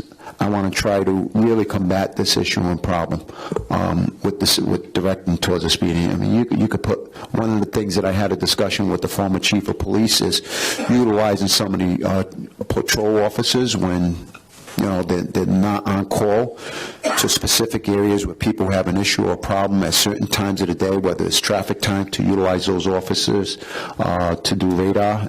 If it's, if they get a call, obviously they're not going to be sitting there the entire time, but perhaps they can, at that point in time, they could stay there with a radar gun if they don't have a call, but if they have the call, they're going to obviously have to leave that post. Maybe, I don't know, maybe we do things different in other communities, but I believe that should be part of their, 8-hour shift is doing radar posts. I could be wrong, but I don't work for East Providence. Those radar trailers are good tools. As you know, we can't have cops in every street. Right. But they are good reminders. And they would also help. Can you find out how many radar trailers we have? Yeah. They're also good tools to help with traffic studies where people complain about speed limits, for example, and so on and so forth. But you're not going to have a cop in every street, but it is a good tool to utilize. But to your point, if I'm not dictating what police should do here in East Providence, I don't want to get anyone upset, but in other communities, that's part of the 8-hour shift is stopping cars and doing radar posts on streets that we do get complaints from citizens. Like Rounds Ave, for example, Estrell Drive, constant complaints. And that's why we have a traffic detail one of those two offices there constantly. But it's a big city, a lot of roads, so. Right. I don't think, unfortunately, when we've had this discussion before, we just don't have the manning to do really what we need to be done. There are so many different things, and I know we're in the beginnings of doing recruitments, so hopefully there'll be a great turnout for that, and the city will be able to welcome a large group. I know that there are other options, and I've spoken with the mayor's office on various other things that maybe we can implement. We do know and probably could identify some very high safety areas in the city that there is excessive speeding, and I know nobody wants to hear these things, but I think there are probably a handful of locations that maybe even having traffic lights or cameras to catch people. I mean, it's not ideal. People don't like to get caught doing these things, but it does, and it has proven to help other communities. I'm thinking more of the lines of, Pawtucket Ave, where we have the elementary school. I have friends and acquaintances that won't let their children walk to school because they are so deadly afraid that their kids are going to get hit by a vehicle because people are in a rush to get to work, people are on their cell phones, they're distracted, and so the pedestrians are unsafe walking in their own communities. So those would be areas, I think, of high concern as an option, and there are other options I know that we could look into that could assist us other than just putting police officers on the scene, which I think is useful too. But when you're ticketing one car and there's another one speeding by, it's which speed do you take? Do you take the 5 mile an hour, over 5 miles, or do you take the 10 mile an hour over the speed limit? I mean, it becomes very tedious, I think, to manage for the police officers, and I know they have a lot of important stuff that they're doing on a day-to-day. I was actually looking into possible, this might sound crazy, but traffic solutions at Bristol. That's pretty much where all the signage comes from, all the road construction signs. There's options such as maybe this could be looked into temporary speed bumps, for example, in certain streets and stuff, or approaching school zones. There are options out there. Maybe we just need to explore a little bit further. Yeah. The speed bumps was a part of a conversation last year, but then other departments' concerns of, city vehicles and how a speed bump would probably cause some damage on their vehicles, like the plow trucks. No, but like plowing the streets, how is a plow truck going to go around a speed bump? I mean, I'm not sure how other municipalities work around that. And you got to understand, it's not only on the main streets. I mean, it's on some of the smaller side streets that you can never imagine speeding. It's just a problem that needs to be addressed. And I just wanted to, hopefully, we could sit down and have this discussion further on.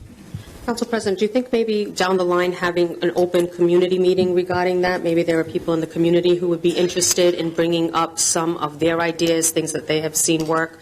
I think it probably, since the community is the people who are coming with all these issues, it might be a nice roundtable discussion to help.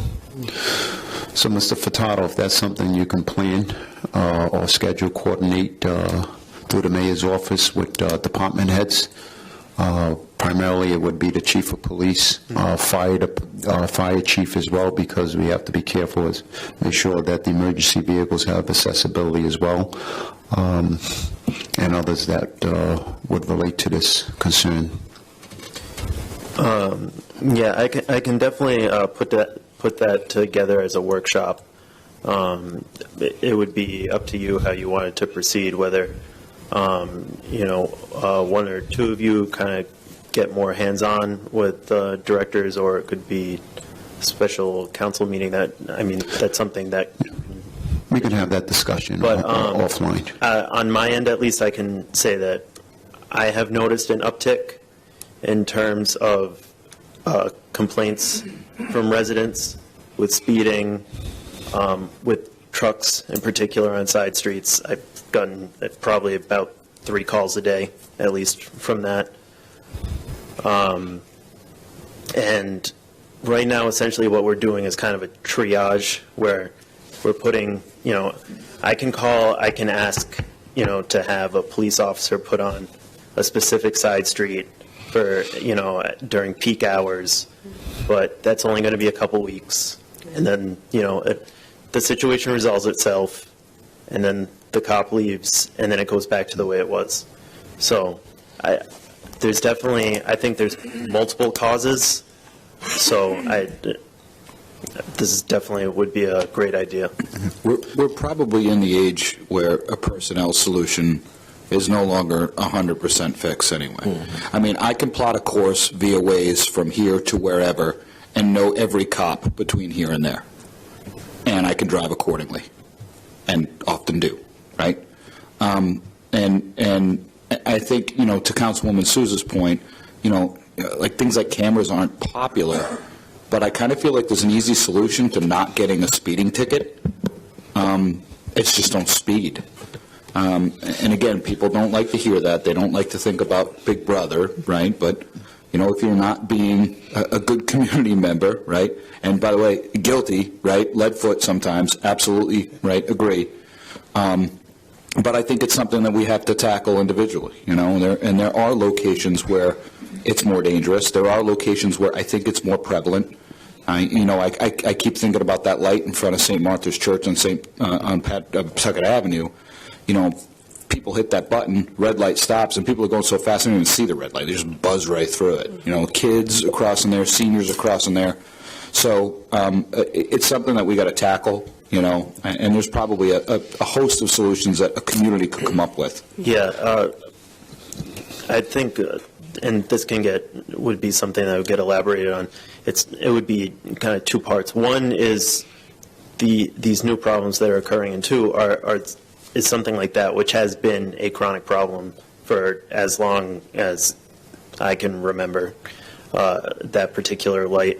Or, for instance, when I go on my way home, I take Martin Street. That's a side street. It happens to be the only direct cut-through between South Broadway and Pawtucket Ave. So people always go that way to avoid the intersection. And they'll be flying, 40 miles per hour down there. There are kids out in the middle of the road. So I can speak for the mayor's office on this and say we're 100% on board. If I could just add my voice, we've all commented, and I don't want anyone to think I'm not in sync. In fact, Councilman Cahoon used some of the words I was thinking of. No one likes to think about Big Brother. George Orwell, remember the book, 1984. However, everybody speeds. 99% of people speed. Happens in every city, in every street, every state. And yes, the police officer has the radar gun. You get one car and three go by, as you said, Councilwoman. And also, they can't be everywhere at every time. So there is no answer other than the technology of the day. In Providence, some places they use those cameras. People hate them. I see some of the shows on television with the judge there, is it Caprio, and they come in and they show the camera and the car's speeding through the red light, and it's the only way to stop it. Speeding is on. I see it on side streets. I go down Martin Street a lot also. Dover Avenue, Pawtucket Avenue, Warren Avenue, Round Street. When I go down Burnside Avenue, everybody speeds. I look at my speedometer. I almost am some days obsessed with it. And I'll look and I'll say, I'm doing 45. It's supposed to be maybe 30. And this car just whizzed by me. So they got to be doing 60 or 70. So the speeding is a problem. And through the years, and I've seen council meetings for many years, when a group of residents would complain and the police chief at the time would come to the podium and give a report, and who do you think the biggest scofflaws were? That particular neighborhood. And it's probably still the case. And that's not to wag a finger at anybody, it's just reality. So if we want to get serious about stopping it, and I think we do, whether it's a child who gets hurt or someone's grandparent, we're dodging a bullet now with all our traffic problems surrounding us with the highway projects. So a workshop would be welcomed, and I think a discussion of cameras and other things. The speed bumps, it can help in some areas, but school buses have a problem with speed bumps. Fire trucks do. plows do in the winter, can damage cars. So it can help in some areas, but I think we've got to look at technology as well as being firm with people. You get a ticket, you know, you got to pay. So, with respect to the cameras, I had looked over this over the winter time, and I had, even at one point in time last February, had it listed as a docket item that I had sent to the clerk, and I asked her to remove it. Through some investigation work, which I won't get into at this point in time, I removed that from one of my docket items that I had when I had passed it on to the clerk because of some things that I've heard and from what I understand, which I won't get into at this point in time with respect to the cameras. But that might not be as easy as we think it may be, to be quite frank. And I can go into a further discussion sometime much later about that. But also through the clerk's office, and then I'm just being notified on that through municipal court that there are at least 110 tickets that are issued weekly. 110. That's what's getting caught at this point in time. So you can only imagine if it's only 110 tickets that are being issued weekly through municipal court. I can only imagine what's slipping through the cracks as well. So that's a lot, I would think. It's too many. And that's only, if I'm not mistaken, using the two offices that we have specifically geared towards radar for traffic control. Any kind of moving violations or... So they're not just speeding? Not just speeding, but a huge portion of them are speeding tickets. So again, I just wanted to put that on the table because with majority of the roads being repaved this summer, we're going to see hopefully not an increase in speeding, and I think we need to tackle this issue sooner. And I think, thank you. Next item, please. Next item, item C, IT Department budget findings. Councilman Cahoon. Mr. President, as part of our kind of ongoing sessions with Malcolm, I don't see there's Malcolm, and the mayor, kind of going through department at a time, looking at the individual budgets, trying to identify things that, you know, maybe aren't as efficient as they could be. We recently took a look at the IT department budget. This was a couple of weeks ago. And basically what we do is we look at sort of performance to date, you know, where they are in terms of expenditure against plan. You know, and for the most part, every department that we've gone through has been more or less on plan as a whole. So, you know, we try to identify certain things that might be, you know, that we could gain efficiencies from come next budget period.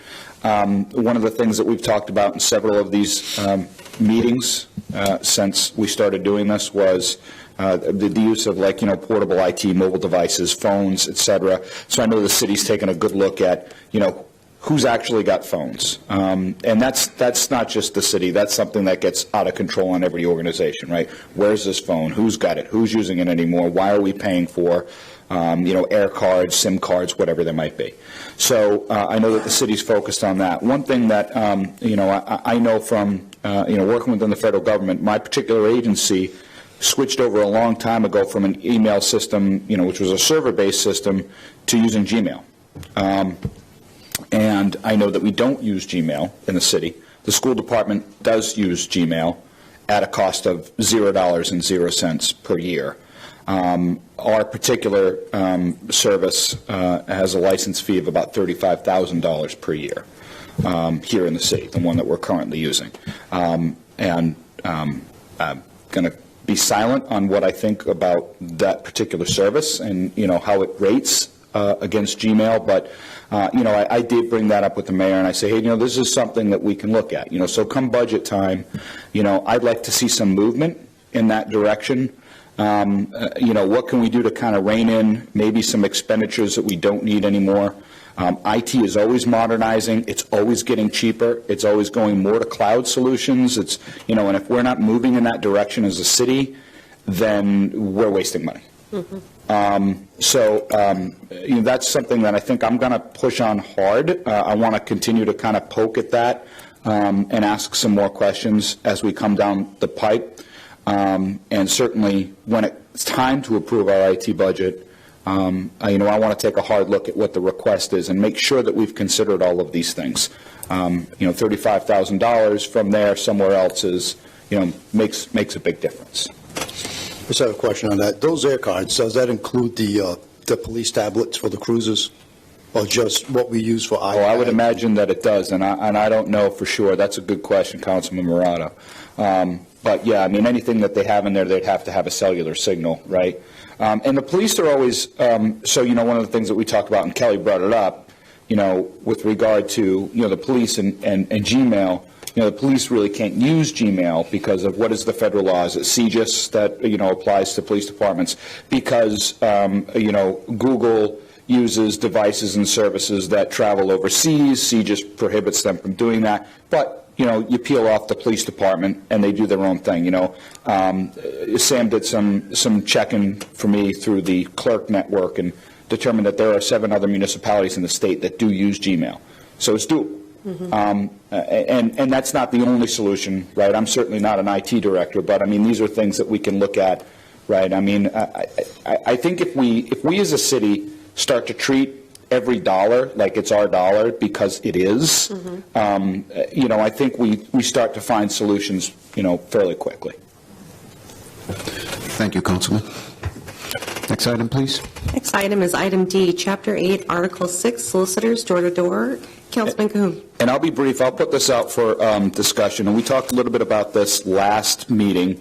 I think we've seen an increase, and Councilman Brito brought it up in March. I brought it up last meeting. Kind of an increase in both the frequency and aggressiveness, if you will, of door-to-door solicitors. I've gotten a number of complaints from constituents, certainly about the intensity with which these folks engage, perhaps coming after the set hours. I think sundown is what our ordinance says. Don't come after sundown, and certainly people are coming after sundown. We talked a little bit about the enforcement of issuing permits or licenses for people that are doing door-to-door solicitation, and then going and making sure that people that are actually doing it have those licenses. Councilman Morado shared with me sort of their procedures that they use in Bristol, and folks actually come in, and I'm not suggesting that we take this route, but folks actually come into the police department and they're issued day passes or week passes or annual passes based on a fee. And then they go around and they make sure. So what I'd like to take a crack at maybe is, and Mike pointed out, those groups that are, nonprofit and exempt and First Amendment issues, they would be something else entirely, right?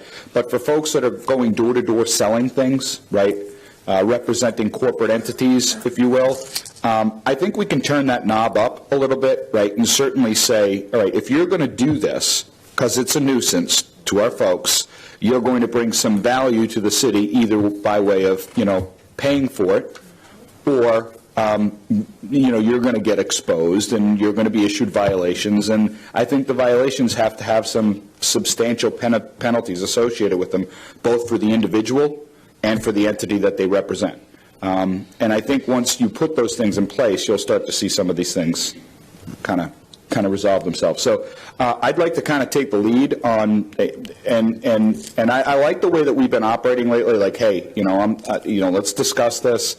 Come throw something out on the table, see if it fits the bill, go back and take it up before we even get to first passage. So I'm going to try to take the lead on that. If anybody wants to co-sponsor or work on that with me, I'm happy to take that route as well.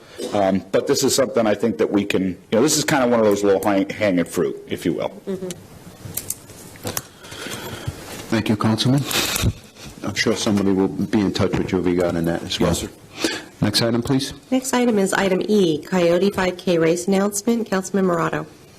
So our Coyote 5K Run Family Fun Walk will take place on June 15th. It will begin at 8 o'clock. There is early registration online. Is that posted on the city's webpage? The Facebook site? Yes. No, it's not. Any reason why? No, I don't know. Hey, can we see that we get that posted? Absolutely. Yes. The Council President, that's so okay, right, to post that on the city? Oh, sure, definitely. We'll post it tomorrow. I'll put the request in tomorrow. Okay, thank you. So the registration instructions will be on there. This is a first, which we hope to be an annual event to benefit the carousel. The event will start at the carousel. Participants will have it, actually the first, I believe 100 registrants will get a T-shirt. You get the bib with the number on it, which is also something that's kind of like a souvenir. And the route will take the participants down the bike path to Borealis, a little bit through Knowlton Street, back up to Bullocks Point, and back to Carousel. And as I mentioned before, the path itself, if you look on the map, kind of looks like a coyote anyways, so it's fitting. That's it. Thank you. Thank you, Councilman. Next item, please. Next item is item F, Department Heads Aid to Inquiry for Council Legislation, Charter Inquiry. Councilman Morato. So we've been discussing this for a while as far as charter amendments and how to proceed moving forward with this council and future councils as to how to request department heads to attend meetings when we work on ordinances and other issues that need that department head's opinion and expertise. And I will keep reiterating the same points that I have in the past before I ask our solicitor if he could give us some insight as to where we are from the last meeting. As a council person, I do not mind sending questions ahead of time through the mayor's office to that department head. So that person has the idea of what we're going to be asking at that council meeting. And the reason why I like that is because I feel that we will get more substance from that department head, and they know they're not going to feel like they're being ambushed, for example.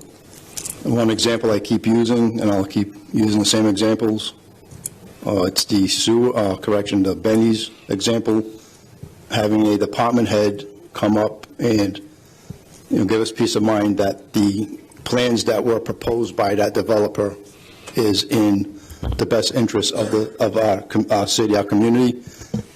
That just justifies me, in my mind, voting for or against something of that nature. It also makes a public record and protects us in future litigation in case something comes up where a resident has a complaint and we just took the developer's word for whatever that project was. That's one example, the Benny's project. The other example I like to use as a new one tonight, when we get into sewer abatements. For example, I did get to meet with Steve Kudo and Mike Marcello regarding some of the proposed changes, and I believe that is something that could have been done months ago. And I would have still liked him here tonight, Steve Kudo, by the way, because when we go through these memo items, the rest of the council may have questions or need clarification. And I'm not an expert on sewer rates and, the ordinance itself. So with that, what I would like to propose and get from the council is one or two things. Either one, we put forward a resolution to reconvene the council, reconvene the Charter Commission, and fix some of the other items that need to be fixed once and for all. Give them ample time to fix those items. Or the second option is if we would like to fix this now, put forward whatever the language change would be and then have that go to a vote, so the public can vote on it. I kind of like the idea of reconvening the council, the commission, because that way we get to fix items once and for all, whether it be contradictory items that's in the charter, language, whatever the case may be. Give them ample time, and by the time they are done and we've vetted, that process, we will probably be close to the 2020 elections anyways. That's my feeling on that. We don't want them. We wouldn't want them to get rushed as they did last time. So with that, I would like to ask our solicitor to give us some insight as to how to proceed with this and where we're at. You should have a memo on the issue of how to recommend charter amendments by the end of the week from my office. That will be sent to all council members? Yes. Okay, thank you. So with that, I'll leave it at that for now, until we know exactly how to proceed. I mean, I can tell you orally how, I mean, so it's up to you. I have a memo prepared. It's not final yet, but I can, if you want information now, I can certainly share it with you. Please share. So the charter, as I mentioned at the last meeting, it's kind of sparse as to how to amend the charter. Says Section 1311 says that this charter may be amended at any time or a new charter adopted in the manner provided by the Constitution.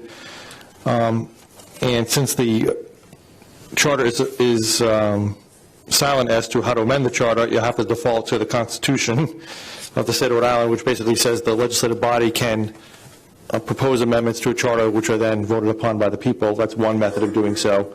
But you can also delegate that authority to a charter commission, as you historically have done in the past.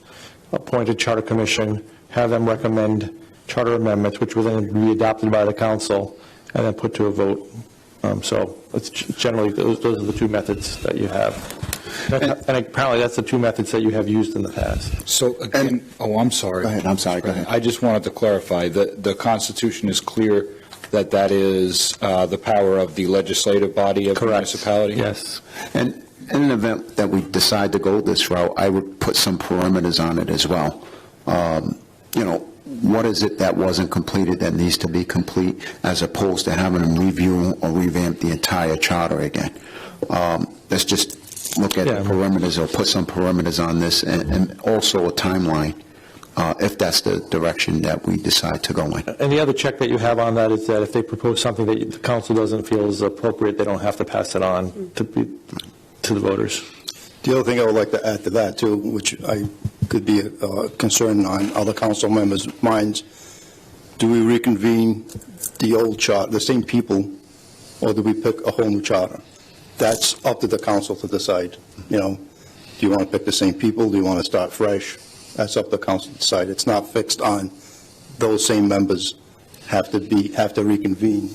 And it doesn't necessarily mean that they would want to anyways. I'm sure some would, but that's also for us to discuss if we decide to go down that road. President, and I had asked Solicitor this before, and I just want to reiterate, whatever we do, it has to be a vote of the public. Correct. So that's a constant. The question is the road traveled to get there. And I like to keep an open mind and think about this further. As of today, I don't want to start another charter commission. I'm not in favor of that. I think we're talking about an issue with dealing with department heads mainly, not an entire charter. I mean, that commission was brought in because we were changing the form of government by a vote of the electorate. And so that was their charge. Now, do we want to reconvene? I'm not looking to have the tail wag the dog. We were elected to make decisions, and I would like to not see that usurped. Now, if it means, you know, we might have more than issues with just department heads and their relations with us, then fine, we might need a new charter commission. But what are we here for? So I think the first step in my mind is that we identify problems we're having as a council, of course with public input, and we put that all in a hopper, and we talk to the city solicitor about how would we craft questions for the next ballot. That's how I'd like to proceed. First of all, I don't even want to have to go that far. I keep talking about common sense. I would just like to see department heads upon request come here for important issues, not frivolous things. You know, Mark Furtado has been wonderful, I'm sure, and I'm not going to ask you this, and I'm sure he's not going to say this. He's the man in the middle here, and he's doing a good job of diplomacy and helping us out. And generally, you know, Mark gets back to us. But even when I was dealing with, if I were working with students in a school or your own children in your own family, deal with the specific problem. Don't bring in the whole classroom, or don't make the whole classroom miss recess because 2 kids misbehaved. Let's not reinvent the wheel here. It may be we need to reconvene the Charter Commission, and we might want some of those people. I certainly wouldn't be opposed to some of them, and I would want to put some new people on. But that's going to be a big process. So I don't know why we can't just identify problems and get to that point of fixing them. But I think our biggest problem is dealing with the issues that you've raised, Councilman Morado, and I think you have some good points, and I know what you're saying. And let's fix that. Do we have to go into every other provision in our charter? And I know the solicitor said that we've done this before. We haven't done a lot of charter work. We've had the original one. What was it, 50-something, 56, yeah. And then a couple more, one more maybe. It's not like we've done this a lot. So we're going to do it again. We just did it last year. Anyway, I'm open to whatever is the best process to take. I just don't want to see us rushing. So I will be happy to provide you with a written memo as to how you can do it, what the council decides to do, and how they want to do it. If they want to act at all, that's up to you to decide. But you'll have that by the end of the week. And if I just may say that I had the opportunity to meet with Mr. O'Connell, and he had given me a form as a draft, as a suggestion or a recommendation, in the sense that, it's a recommendation that in an event that we do need a department head at a meeting, for whatever reason it may be, it's a request that's funneled up to the mayor's office, and to hopefully have that department head for that specific reason. And I can share that with you as well. So, yeah, I mean, every time I've asked for a department head, I have formally asked in an email communication, and I have forwarded the clerk. I will start CCing the solicitor this time, and I have forwarded to Mark Furtado, the mayor's office, and those requests have been denied. And it's not so much as even a courtesy of letting us know that they've been denied. It's a flat out, they don't show up, and we find out at the council meetings. And I brought this point up before, and I'll bring it up again. The 20 municipalities that were asked if they had same, similar, or different language in their charters, ones with same or similar or any other language, they all allow department heads to attend meetings. Some have said that it's crazy not to allow department heads not to attend meetings. Some of this charter change in those 2 sections that I keep mentioning, they're very minor changes. Some of that language has been the same since this charter was implemented in '56. And nothing has stopped department heads ever since to this point from attending council meetings. We're not asking for every department head to attend, as we have stated many times before. We're only asking for those that we need for that specific item in time. We've also given the mayor the opportunity and the ability to withdraw department heads if he feels that we are berating them. We've done everything possible to try to make this work. And all due respect, that form is a good idea, but a formal request through email, I don't see why that would be any different. I'm getting tired of talking about this issue, and I don't want to keep bringing it up every single council meeting. What I would like from the council is direction as to how we should proceed with this. Do we convene the Charter Commission, reconvene? Do we just put those items up, as Councilman Rodriguez has mentioned just now? I just need direction. But without this, I feel as it's kind of pointless to try to work on some of these issues. I am not one to work on some of these issues behind closed doors. Some of these things have to be vetted in this setting. That's what transparency is about. I don't mind sending questions up ahead of time, as I keep mentioning. I have no issue with that. The questions and answers that I've tried that route, there's questions that go unanswered sometimes. No fault of yours. It is a lot of information. that you have to reiterate, give back. But that process isn't working. It just slows things down dramatically. That's how I feel on that. I mean, I hate to keep bringing this issue up, but I feel it's an important tool for us to use to get our legislative duties done. I see no other way to do this. When Steve Crudo and Mike met last week to discuss some of these, as we're going to talk about the sewer rate ideas, he actually shed light on the percentages, which I was unaware of, being that we are not a fixed rate municipality. And that explained a lot. Things that could have been explained weeks and weeks ago. Okay?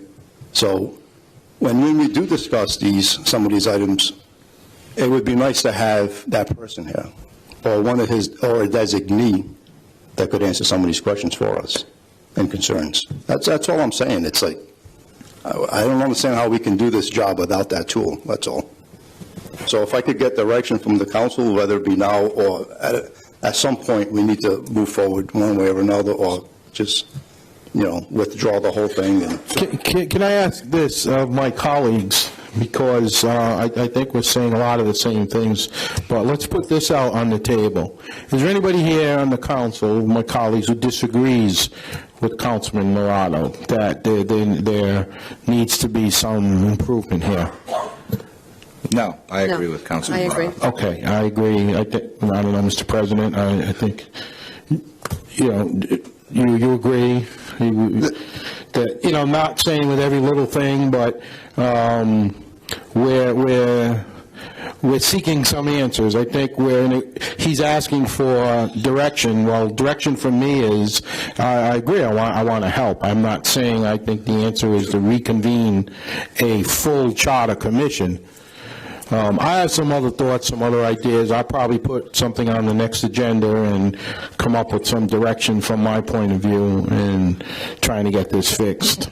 I mean, you do bring up some valid points, especially when you're discussing about the reconvening the Charter Commission for this portion of the discussion that we're currently having.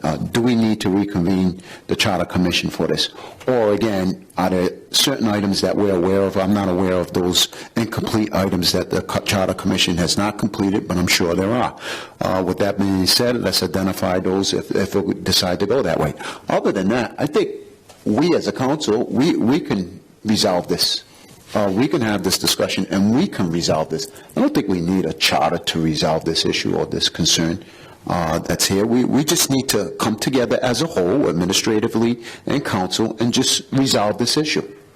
We need to get this off the books, as they say, as opposed to continuously having the same discussion over and over again. So at some point in time, we're going to have this sit-down discussion and resolve this issue. That's the only way I see it. I appreciate that. And as I said, either way, whatever the council as a whole feels, whichever direction.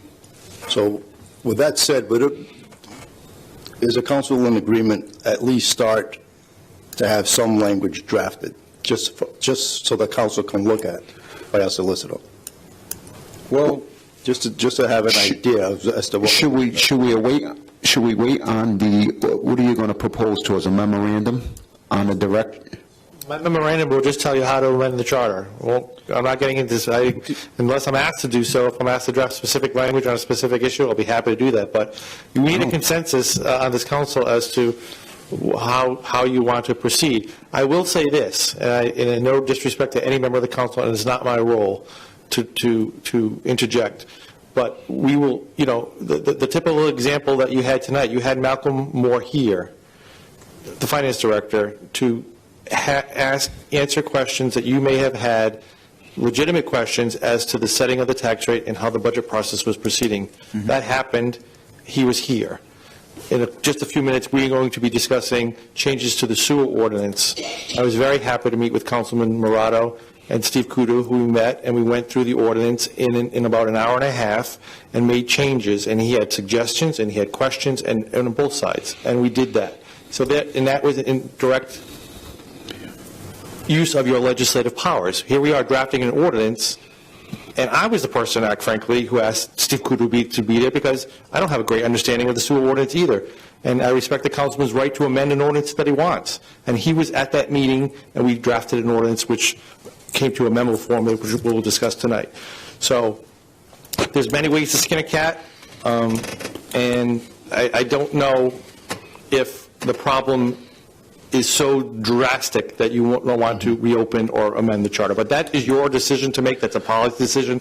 I'm way over my head even, but I just want to make those points clear that we have had opportunities, including tonight, where you've had department heads here, and no one is resisting the fact that they're department head here. Now, I know this comes from my decision that I wrote a memo a couple weeks ago, and I think there's a little bit of, maybe you're not happy with my decision, but it's the best decision I could come based upon the fact that the voters of this city did vote to change the form of government from a town manager's form of government to a mayor form of government. And with that comes changes.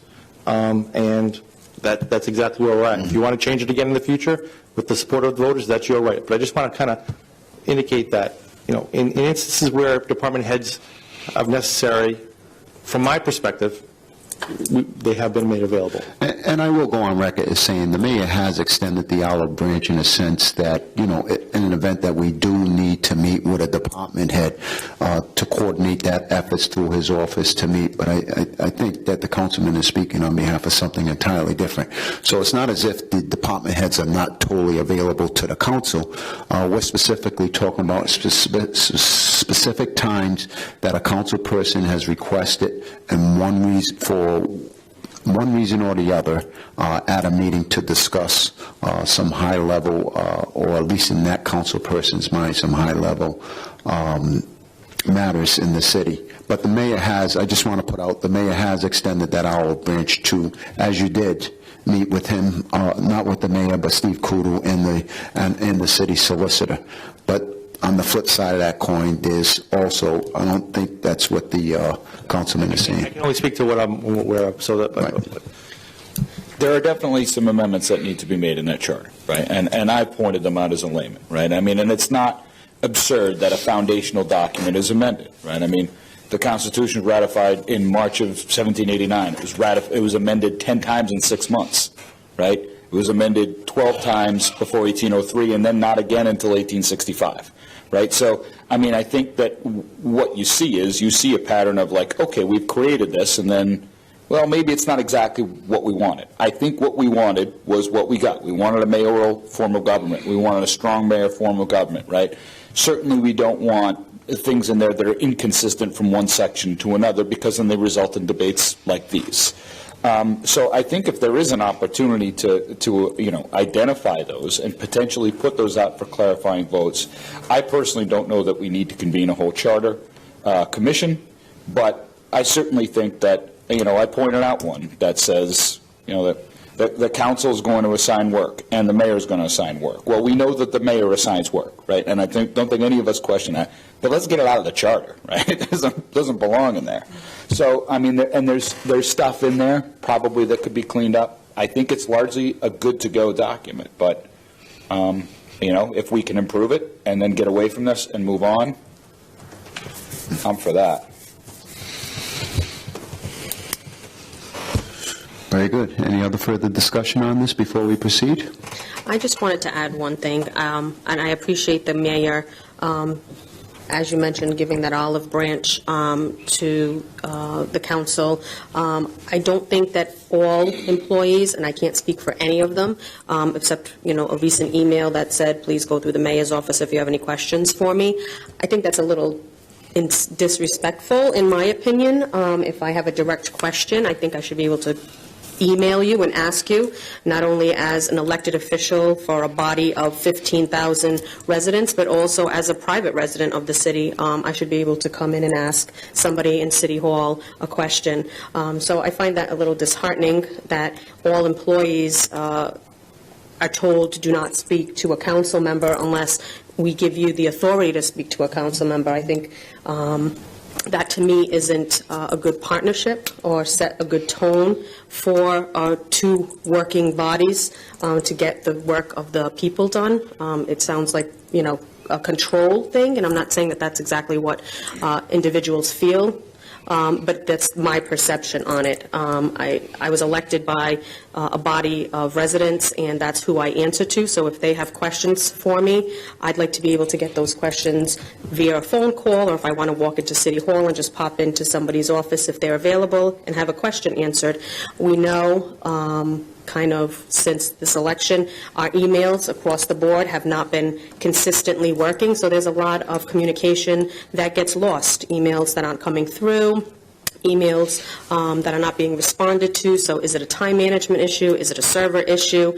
Either way, it's there's a break in the communication, and when there's a break in the communication, then all these other issues start to pile up, and then there becomes greater conflicts like Councilman Morato has mentioned. So I think if we are all in the spirit of working together, then I think that should be made known through the mayor's office and not the reverse, which was initially sent out to the staff. And that's all I have to add to that. So with that said, can that memo that the solicitor is going to distribute to the council, could that have instructions to proceed either way? Well, I think I'm not speaking for you, Mr. Solicitor, but his memo is going to tell us there are two ways to amend the charter. Okay. A charter commission, or we as a council draft ballot questions. That's what he's going to tell us, right? Yes. It's from that, we've got to decide how are we going to fix this. And, reasonable adults should be able to solve this thing very quickly. Mm-hmm. Thank you. And I will put something on the next agenda with some ideas. But I would still like to get the memo. Friday okay? Friday okay? Yes. Thank you. For the record, my preference would be for the latter solution, right? Let's figure out those surgical areas where we need to hit them. Agree. Very good. Next item, please. Green LLC presentation follow-up, Councilman Morato. I'm going to table this at this time. Okay, very good. Item number H, please. Item H, 2019 East Providence Day of Portugal Flag Raising Event, Councilwoman Souza. So as many of you know, today, the City of East Providence raised the Portuguese flag in honor of Luis Camões. The Day of Portugal is celebrated throughout the world in all nations, communities that are of Portuguese heritage. The State of Rhode Island Day of Portugal Committee does a phenomenal job at keeping this alive with a lot of volunteer work and fundraising. They're a nonprofit organization. Their event is going to be held this weekend, so June 7th, 8th, and 9th, so Friday, Saturday, and Sunday. Sunday, there will be a procession that will kick off at the State House, on the steps of the State House, and then the procession will end at Alex and Ani Center downtown. And we welcome all residents in the community to come down and join in those festivities. I also invite the council, if they would like to join me, and the police department in walking in that procession. I would welcome the company. What time is this? It is at 3 o'clock. The State House is when the meeting to start the procession. So in terms of today's event, it was a wonderful turnout. We had great weather, which helped the day. I'd like to take the moment to thank all that were in attendance. We had, thank you to the mayor and his staff for their contribution to the event. Taunton Avenue Bakery, Maggie Saws and her staff for the beautiful cake that they provided for the event. Morningstar Bakery for some traditional Portuguese pastries. Dunkin' Donuts provided us with some coffee, and there's still some that some of us have been enjoying during the council meeting. The Chief of Police, Chief Nevis, and his color guard thank you for attending. Our Fire Chief, Oscar Almazian, City Clerk, thank you for assisting with the correspondence to our delegation. Our Vice Council President Rodrick was kind enough to say a couple of words. Thank you, Councilman Morato, for taking the time on Sunday to come and assist me in doing the display case out in the foyer, and I welcome all those who come to pay your taxes or to do any city business. Please stop and take a look at the display case. It has a lot of nice Portuguese memorandums that were provided by myself and Councilman Morato. I'd like to thank Mrs. Mello at the East Providence High School. She's the Portuguese teacher and the Portuguese Club advisor for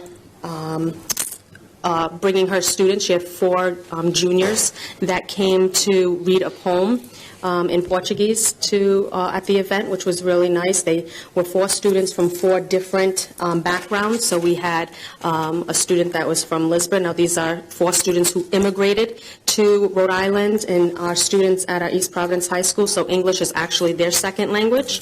We had a student that was Brazilian and one that was Cape Verdean, and they did a phenomenal job at the event. Riviera Restaurant, thank you for your lunch that you also provided in addition to our pastries, and the local churches and clubs that are also associated with the event today. Everything could not have been done without everybody's attendance and presence.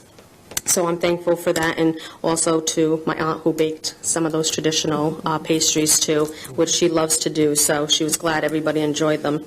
One of the other things that I wanted to mention regarding the Day of Portugal is the Rhode Island Day of Portugal Committee started a campaign for licenses that have the Rhode Island Day of Portugal symbol, logo on it. It is the only state in the country that actually has the Portuguese logo on it as a vanity plate. You can only have 5 letters on that, and so they need to have an order of 600 before they can stop production. So we invite all who are interested to get a plate. Please do. I have the slips a website you can fill out. The Weaver Library will also have somebody there that can help you. You can find these slips at the clerk's office on the desk, or you can go to the Rhode Island Day of Portugal's website and download that also. And that's it. Thank you. Thank you, Councilwoman. Next item, please. City financial status update and year-to-date spending. Councilwoman Souza. So we had spoken with the budget season coming up.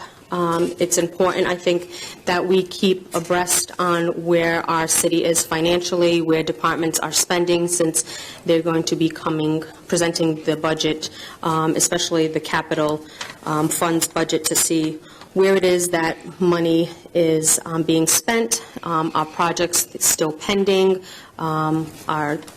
what is going to be the need for the city. So it's a good idea to see what's going on with last year's budget, so we can better see what we need to do for next year's upcoming budget.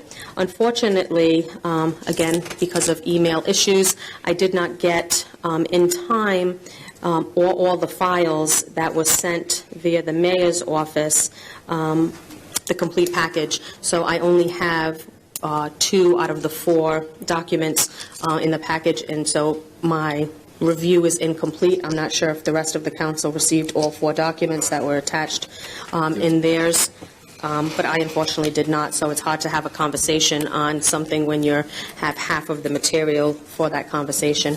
But if there's any council member that wanted to speak on any of what was presented in their email, I certainly open the floor to do so. So if I may begin, Councilwoman Souza, I thank you for putting this on the docket. And if I'm not mistaken, either the charter or an ordinance requires that we do a 6-month review, halfway through our budget session to see where we're at, and we're probably a little bit past 6 months at this point. So this conversation is timely. I did review the documents. I would like to say that the documents are at summary level. So for example, I know that when I have the opportunity to sit with Malcolm and the mayor, Malcolm's able to provide me with much more detail based on, the department that we're looking at. And to get into that detail, you're looking at a lot of documents, right? So I don't know, to me, this discussion is almost a meeting in and of itself. Yes. And I don't know if the council would be interested in entertaining that, making sure that we have access to the detail, and maybe not at the transactional level, but certainly at the, sort of 2 levels down into the department spending. You certainly, I think it's very important for us to get a sense of where we burn hot and where we are a little bit cold, because when we come into that budget session and the mayor makes recommendations, we're going to have to make adjustments pretty quick, like 45 days. And I know what all our schedules are like, right? And 45 days is not a lot of time. And it's the most important thing we do, that we have to do in 45 days. So I sort of feel like this is something that we want to dedicate a meeting to, but that's just my thought, and I'm done.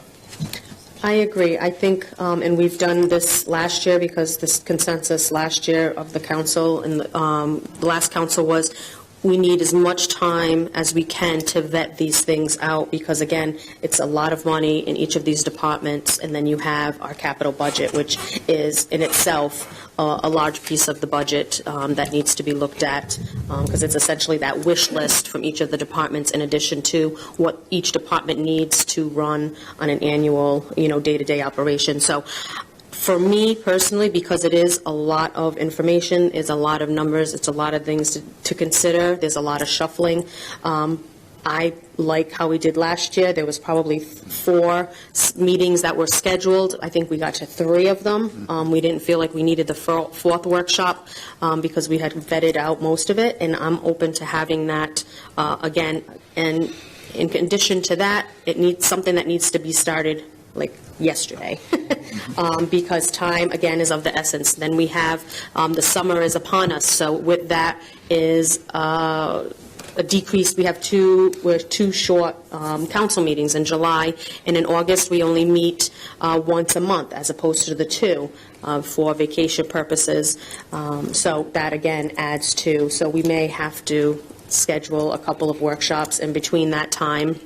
Again, being mindful of everybody's schedule, because it is the summer and family is important to spend time with. So the sooner the better for me, because I want to get a handle on where we are fiscally this year with our budget and where we are with spending, and then to be able to start looking at what might be coming next year. Granted, I'm sure, and I can't speak for the departments or the mayor's office, but I would imagine that they're trickling in some budgetary stuff, perhaps, so that they may have a broad idea of what's coming down the pike for the budget. But I think it's something that's going to come really quick, and if we don't get our handle on it, it's going to be under our feet before we know it. So, Can I ask you, those meetings you had last year that you referred to, the 3, is that more or less, or was that a prelude to the budget preparation, and then you get into the actual budget? Right, so we would do, right, so we met, we had some workshops in addition to, like, council meetings. Yeah, no, I like the idea of the workshop. Yeah. They were scheduled workshops. However, I think within the next couple of weeks, possibly to have even if it's a special meeting that we have geared primarily towards this, right? So we're not bouncing back and forth, right. And we can just gear, provided that time allows us because we have, if I'm not mistaken, 1 more meeting prior to the summer break, and then we're meeting, once. And I'm sure we don't want to be all taking up our time meeting the entire summer. I would like to see that everybody enjoys the summer. Right. So if we can, grab a meeting in between, I think it would be between now and the end of this month. I think it would be a good idea. These geared specifically for this and this only. Yeah. So these meetings, would it be to go over each department's like line item? So we did tackle a couple of departments at a time when we did the workshop, so that we could see what we needed. Some departments were a little bit more extensive in conversation and budgeting. Others we kind of zipped through really quickly. It kind of varied. You know, the library isn't something that takes up as much time as, say, you know, the DPW. You know, it's two different departments, and some require a lot more, some have more requests. So being mindful that we can only make, when we do make line item changes, they have to go on an ordinance, you know, and if we change it, then there's a lot of time that you only allot a certain amount of time once you make these changes before we have to say, you know, it's the last day to make the change. So if we can schedule something within the next couple of weeks as a special meeting, if that's, you know, a work session. So, Council President, do you want to do like we did before and schedule like a few of them at once? And move it, so that way we kind of have tentative dates, and then if we need to move them as we get closer to them, we can, if that's an issue. Sure. I mean, I would say within, you know, we're at the 4th today. We have, you know, 2 weeks gives us the 18th to the state. That's our next scheduled council meeting. If we want to do it, have a brief meeting during the next council meeting, and perhaps the week after have a workshop, say, for an example. May I also suggest that barring anything critical, that we try to lessen the regular docket with just, you know, critical needs and that have to be addressed. So like a night like tonight, you know, there are a lot of things here in communications and a lot of other things. But if we, over the next couple of months, try to limit, I'm talking about us as council persons, you know, do it on our own, not bombard the clerk's office with requests to talk about A, B, C, D, so we can get our projects out there, if you will. Let's try to shorten the meeting so we could do a little of both, have a workshop and maybe discussion, you know, longer discussion at a... I mean, we could say, you know, the meeting is going to be for 1 hour, and just make sure that we cover what we need to in that 1 hour, at least highlight the important parts. I know it's not going to cover everything, but it takes us in the right direction, and more importantly, it doesn't take up much of our time. Now, that could be, you know, between now and the end of this, the beginning of this summer, it could be, you know, once a week for an hour. That's it. You know, however way the council... Can I make a couple of suggestions? Would it be possible for the meetings, the regular scheduled council meetings, that we put some of the departments that do not require a lot of extensive That's kind of what I'm getting at, yep. And for those special meetings to have those extensive departments on the docket. Is it possible to also have ahead of time as to what departments we will be discussing and have that budget sent to us ahead of time? That's provided that it's available. I mean, that's something we'd have to go through the mayor's office. So, Mark, do you mind? Or I'm do sorry, you know? it would be the current budget you would want to look at, right? Not the proposed, because the mayor's going to propose, the mayor has a deadline for which, The mayor has his own deadline for which to propose a budget, so... What is his deadline? When are you going to ask for that? Well, I was going to ask Mark, because he might have known. I believe it's 45 days. Yeah, it's 45 days before the... fiscal year? Yeah, by the end of the fiscal year, I think. Yeah, 45 days. Yeah. That's just a wag guess. So I'm not, I mean, I cannot speak for the mayor because I don't know, I'm not part of the budget process, but I don't know if within the next 30 days, the department's budgets that you would want to review, propose, would be ready, because I don't know if we're in that. Well, that's a good point. Are we talking now about looking at our current budget or the proposed? Yeah. So current, what I would need to see is would be performance against our current plan, right? That would help me make the decision. I don't know about you all, but Your current budgets, so those are available. Right. But would that be getting ahead of ourselves? I mean, he has until mid-August per charter to submit the budget.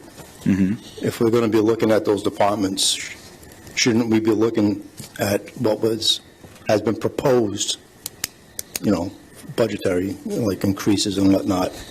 What I'm saying is we need to look at what's been spent against, actuals against the plan.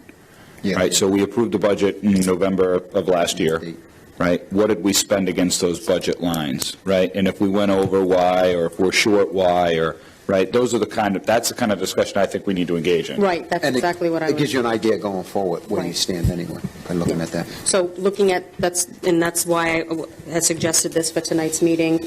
And so the next couple of meetings will be department by department, where we are with our expenditures. Current spending. Yes, current, yeah. To see where we are in our budget year and looking forward, what might we be anticipating for expenditures.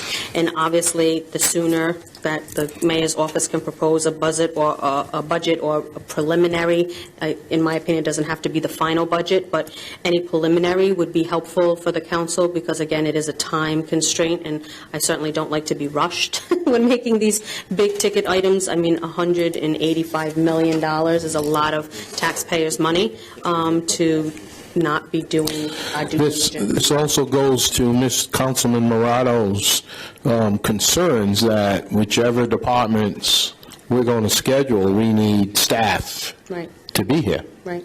to answer questions. And I think the mayor made it clear that He would do that, they will yeah. be available for that. And detailed data, right, Yeah. ahead of time. Ahead of time, and not Friday. So we can't It's start this definitely next not week. Friday, right? Yeah. It's definitely not Friday with requests for questions in advance for a Tuesday meeting. Right. Right. That's not going to happen. Right. As mentioned before, again, like anything, I need to, and I think a majority of the council needs to have adequate time to read and go through documents. You never sign a document or look over and make a decision on something that you don't read and understand and shouldn't. And I'm not going to sit here and do the same thing. So I need to have everything ahead of time so that I can look through it, understand it, and then come with the questions that I need to come with. Just kind of follow up. There is the 45-day deadline. The mayor has stated that it's one of our top priorities to have that budget done sooner. In terms of what the proposed budget, how soon it'll be in, that's going to depend. I mean, it is obviously a complex process. I mean, Nate knows. He sees it, looking through it every couple of weeks. But there is a timeline. In terms of going through the current budget and looking at, measuring that versus, what's coming down the pike, we're going to have pretty big spending project coming up, with the high school and everything like that, so that there isn't too much that's going to be hidden, so to speak. But with the new stuff like the, trying to think, Sam, the capital funds, that's something that's just now being talked about for proposing from the different departments. So that's kind of giving you a gauge of where we're at in the process. So, I would love to come up and say, okay, let's get this done as soon as possible. But, I mean, it is a process as far as getting all our ducks in a row. But we're definitely going to, make it a top priority to get that in sooner than the 45-day deadline, because that doesn't give anybody a lot of time. You have to look at it. If you want to make revisions, that goes back to the drawing board, and none of us want to be here at the 11th hour trying to, plan next year's government, so. Can I ask quickly, either Mark or Mr. Solicitor, what does the new charter say on the budget? The mayor and staff produces a budget and submits it to the council. We then can make revisions and send it back, and where does the buck stop? Where's the final? With you. Okay. So you're appropriators, but the mayor does have a veto power, so he could veto your changes and whatnot. So, but it's an ordinance. A budget is a budget ordinance. So you make the final. He proposes a budget. The council revises it, adds, subtracts, whatever they can do. They're allowed to add, subtract, amend. Yeah. those amendments then get passed in final form as an ordinance of the city council. It goes up to the mayor for him to approve or reject with his, because he has a veto power now, so he could, if he vetoes it, then there's a whole other process that we go through, but that's generally the process. But the ultimate decision, let's assume, and I don't think this would happen, but let's assume for a second that the mayor vetoes the budget, you would have a power to override it. Right, supermajority. Supermajority. And there are also timelines with regard to making additions and, subtractions. Right, there are different milestones here. Yeah, so we definitely need to have those on the right, so we're not surprised, because what's continually happened, and Mike, because I know this will be your first year going through it with the city, right? Coming from the school side, one of the things that drove us kind of nuts on the school side was we would do our workshop fairly early, right? That's a substantial budget. And then the decision would be generally made about the school's budget or what the city's allocation was within the last couple of weeks. And I know no one wanted that, not the city, not the school department, and it was less than ideal. So if we can help get over that, I think we'd all want to take a step in that direction. So, for discussion purposes, do we want to schedule a date at this point in time while we're having this talk about a workshop, or do we want to do that off the offline? You could, it's your council. I would suggest that you confer with the clerk, because we have a lot of different meetings that go on in this room, and I think you probably would want to have the budget hearings here or maybe in another room. The clerk can circulate some dates that are available, and then you can plan around that, but that's up to you. You certainly can schedule meetings through email. Well, I was thinking also that if we were here to agree upon a date, and provided that date's available, we'll go with it, and then that's fine. We could proceed with options after that point in time. What month are you looking at? Only because, I only say that, Mr. Solicitor, only because we're here right now. No, that's fine. And once you get on the phone, sometimes it's phone tag, and, Right. it just, the process just seems to be a little We have to tedious. stay away from Tuesdays. It's either us or the school committee. So let's stay away from Tuesdays. Wednesday would probably be Zoning is Wednesdays, okay. Well, zoning is upstairs, isn't it? they meet here. Oh, they use it Thursday is municipal court. Municipal court is So what Thursday, time? so Tuesday, Wednesday, Thursday is kind of out. So Monday. 30 at least. Looks like Monday, I don't think we want to do this on a Saturday or Friday. But yeah. usually municipal court it usually ends safely around 6:30, no later than 7 o'clock. meeting. Yeah. 7 to 8, so. Again, it'll be at the pleasure of the council, so if you want to just come up with a couple of dates right now, real quick, throw that over to give that to the clerk, and then... How about Monday, the 24th? Giving people time to get some documents together, go to the end of the month. Does that affect anyone's work schedule? We have a that's regular mine. meeting on the 18th, is that right? Yes. June? Yes, we do. About the 27th. 27th works for me. That's a Thursday, which someone's in here No, Thursdays, but we they're said. only here till 6:30, so a 7 o'clock meeting. Okay. Okay. Which is great, because I And can't that get way there till 7 councilmen anyway. can get, right. Well, we'll do both 7. I mean, it's suitable for you. We could do them both at 7. If that's okay with But you it's guys. 7 to 8, that way it's not taken away from... So we're thinking June 27? 24th and the 27th are the 2 dates, the Monday and the Thursday at 7 p.m.? What time, the Monday at 7? Would that be suitable to, or... I'm working till 7:30. Okay. I don't know if 8's too late. How about the 27th and 7 o'clock? Just start with the 27th. Start with the 27th at 7 o'clock? 7. How about the 13th? Is that too soon? I think that's soon if we get all the documents and... Or the 21st? That's a Friday. It's only an hour. I would go, I And then usually you go can to have- Phillips Street Hall on Friday. You can go right after. Well, you can treat. So, again, I mean, let's... I mean, June we is could put a cap on the hard. There's high school graduation, there's promotions, there's Little League, you name it. June is tough, How about July 4th? Yeah. So what do we have for a date right now? Speaking of constitutional amendments, June 27th at 7 p.m. June 27th at 7 p.m. It's a Thursday so far we have. Can we come up with one more date, Do we or have- you want to keep it at that for Is- now? I say the 10th. Actually, no, that's June 10th? too soon. No, That's too soon. the How about the 21st? It's like tomorrow. How about the 17th? That's a couple of weeks out. I'm on that day. Pick the smaller departments. Unless, So we'd be meeting back-to-back nights on the 17th? and the Yeah, 18th? no, that doesn't sound great. oh, sorry, So what was wrong with the 21st, the Friday? 21st it is. It's Friday's tough night for municipal meetings. Okay. The 19th, well, that'd be back-to-back on the council week. The 26th, Wednesdays? Let's stick with the 27th then Yeah, for now, and then we'll just work on it. and let's go from there. Okay.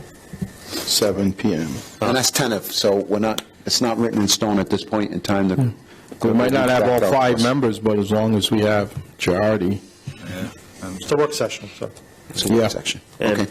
Mr. President, Yes. beforehand, just before each meeting, if our office could get a heads up as to which budgets you wanted to look at for each session.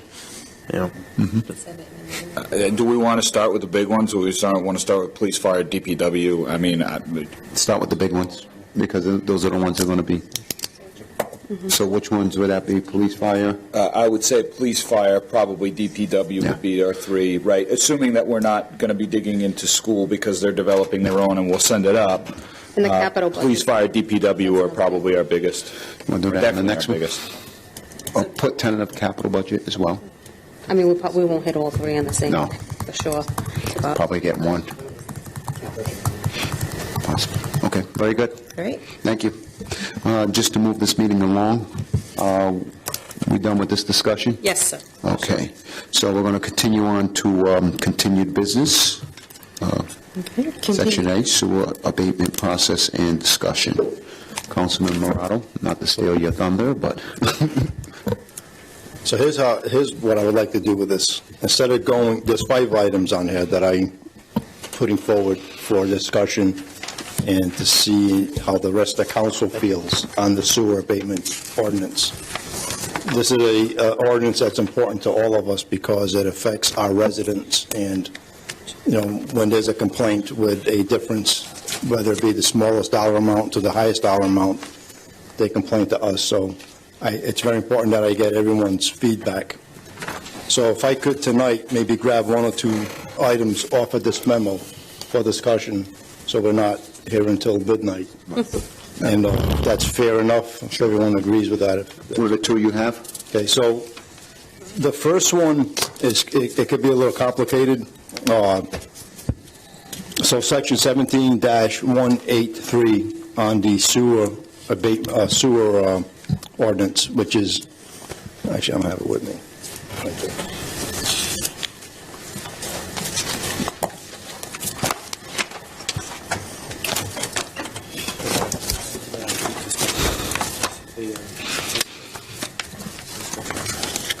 Sewer ordinance is Chapter 17 utilities. It's a pretty extensive one.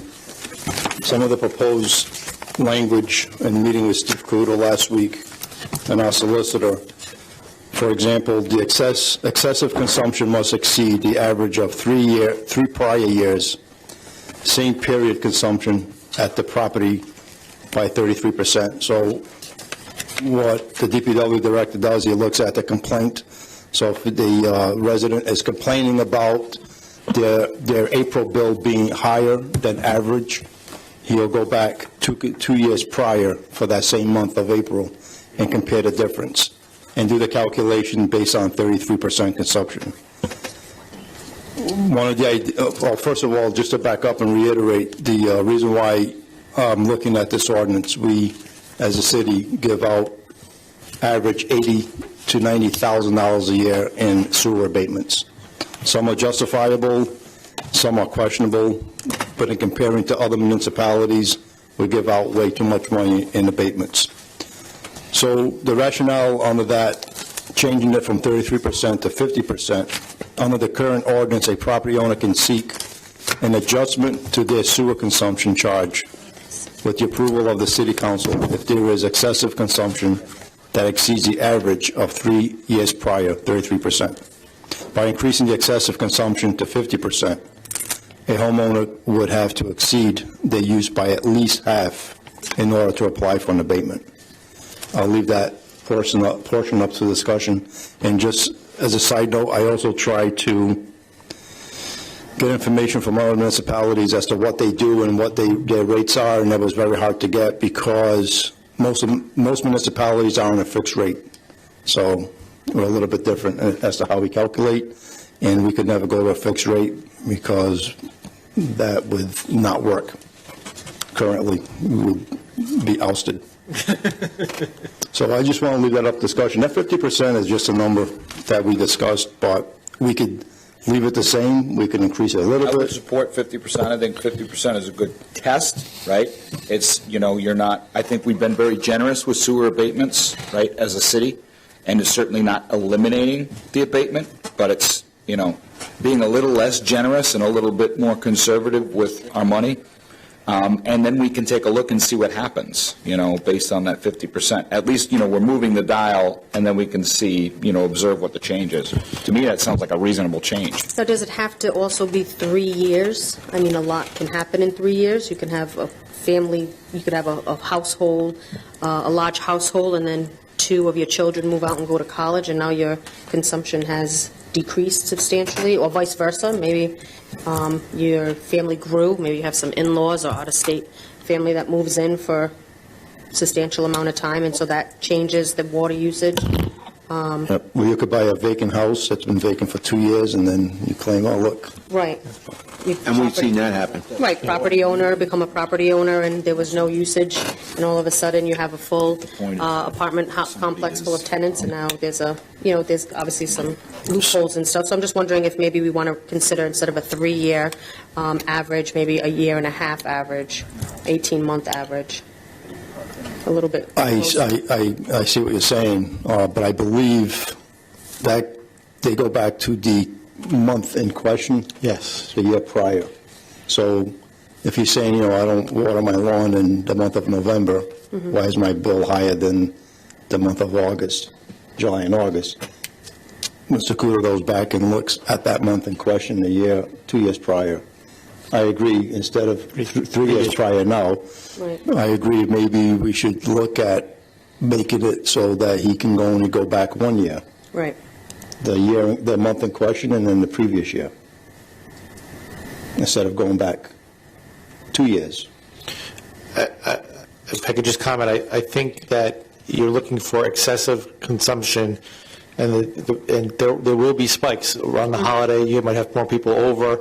Maybe in the summer, you have more people over, whatever. So the point of going back 2 or 3 years is to get a better average.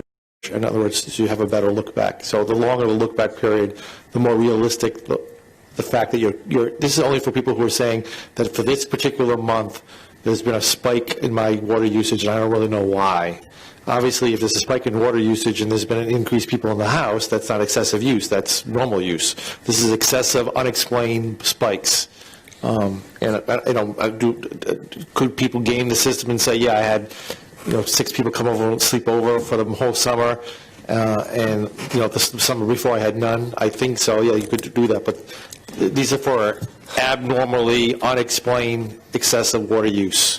So I think really the 3 years prior also was adopted when we were on a quarterly basis. So I think that made a big difference too. When we're looking back at 3 years on quarterly usages, that makes more sense because now you're going back to 4 billing cycles versus a monthly. Now you have 12 billing cycles that we're looking at as opposed to in one setting as opposed to in 3 years, where there would be 12 in 3 years. And I can see why you would want a 3-year when you're adopting a quarterly billing. But now that we're in What are you suggesting, 1 year? Oh, I thought you were pointing to the sweets. I'm like, what's are you bringing some sweets? I apologize. I didn't know where you... So I think less than 3 years, now that we're on a monthly basis, is more appropriate, in my opinion. So should we go with 2 years? Can I make just a suggestion? And I don't want to cut any of this conversation off, right? But my scientist brain is going to the point where, what is our goal? Right. If our goal is to reduce the amount that we're paying out in terms of sewer abatements, then maybe we take one variable, we change that variable, we see what happens, and then maybe adjust accordingly. And then, I think to your point, Councilwoman Souza, if we did that right, and that was too severe a change for folks, I think we would see that, people say, oh, hey, wait a minute, what about this? What about this situation exactly? I had 4 kids, now they're all gone, right? They all joined the Army. How come I'm not getting my abatement the way I should? I think that could drive us to make additional changes. I mean, me personally, I would like to see what happens if we just cut down on the amount of generosity, if you will, that we're, laying out for these things, because we're not in line with what other communities are doing. So that's just my thought. And if we do one thing at a time, it's easier for us to see what's working and what's not. So what you're saying is keeping the 3 years, increasing the percentage for now. One or the other. Right, as you proposed it, so one variable, as he mentioned, Okay, and that makes good sense, too. The other component that I think would be something to consider is a time frame. So not... Yeah, that's good. Oh, that's, okay, sorry. Turn the page. So do we like this first language as far as increasing the 33% to 50%? Yeah, I think if we're going to do that and nothing else, I'm for that, right? Okay. One of the other items, I'll just touch on one more for tonight, because we're running out of time. What, the delinquency? Yes, the delinquency. Let's touch on that one, top of page 2. Under the current ordinance, there is no requirement that a person who requested an abatement or adjustment of their sewer or water charge to be current on their bill. So in other words, they can be delinquent on some of their past bills, and they can come forward right now and ask for an abatement on that current bill when they haven't paid the previous bills. So the proposed is a restriction that in order for a person to request an abatement of their bill, they must be more than 30 days delinquent in their water or sewer bill. No more. No, I'm sorry, not more than. It's getting late. My glasses are getting foggy. Not more than 30 days delinquent on their sewer or water bill at the time of the request. And the request for an abatement must be made within 90 days of the alleged excessive charge. If a person does not meet these deadlines, they will not be able to seek an abatement. The reason for this, the city should be presented with a timely claim as well as a current, as well as being current on their bill prior to requesting any reduction. Councilman, I've seen it, believe it or not, where people submitted claims from previous year, 2 years prior. I want to say even longer than that in one particular case, that all of a sudden, like 2 years later, you're getting a claim in. So you're absolutely right. I mean, it's just sometimes it's unbelievable, some of these claims that you do see. And I'm behind this. I like this. I like the rationale behind it as well. So in the spirit of moving things along, I like it. I like it. I think, and that was exactly what I was rolling into. I think it's important that we have a set deadline as to when somebody can submit a claim to the council president's comments. We have seen years backlogged of putting forward a claim. I do know in some instances it's just the Director of Public Works just has a substantial pile and he just can't get through them quick enough. So what may have been submitted in 2018 doesn't come before the council till the end of 2019. So in that we have to find some resolve also. Well, interesting you say that because to help that will be the third item, which of the council, if you want to discuss that or not. Let's keep rolling Okay, forward. so why not? Yeah. Administrative expenses. So in order to cut down on the administrative expense and burden of processing sewer rate charges, proposing that to allow the Director of Public Works to approve abatements that meet the requirements of the ordinance in the amount of $250 or less.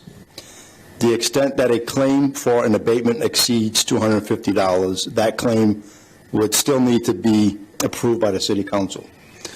The rationale is that this will allow homeowners to receive their eligible abatements more quickly and cut down on the administrative costs of approving abatements. Under the current process, the director requests an abatement, as we know from the city council. The city clerk places it on the docket. The city council either approves or rejects the abatement. The city clerk then forwards the information to the law department, who sends out letters indicating what action the city council took. And finally, the finance department is instructed to abate the charge or not.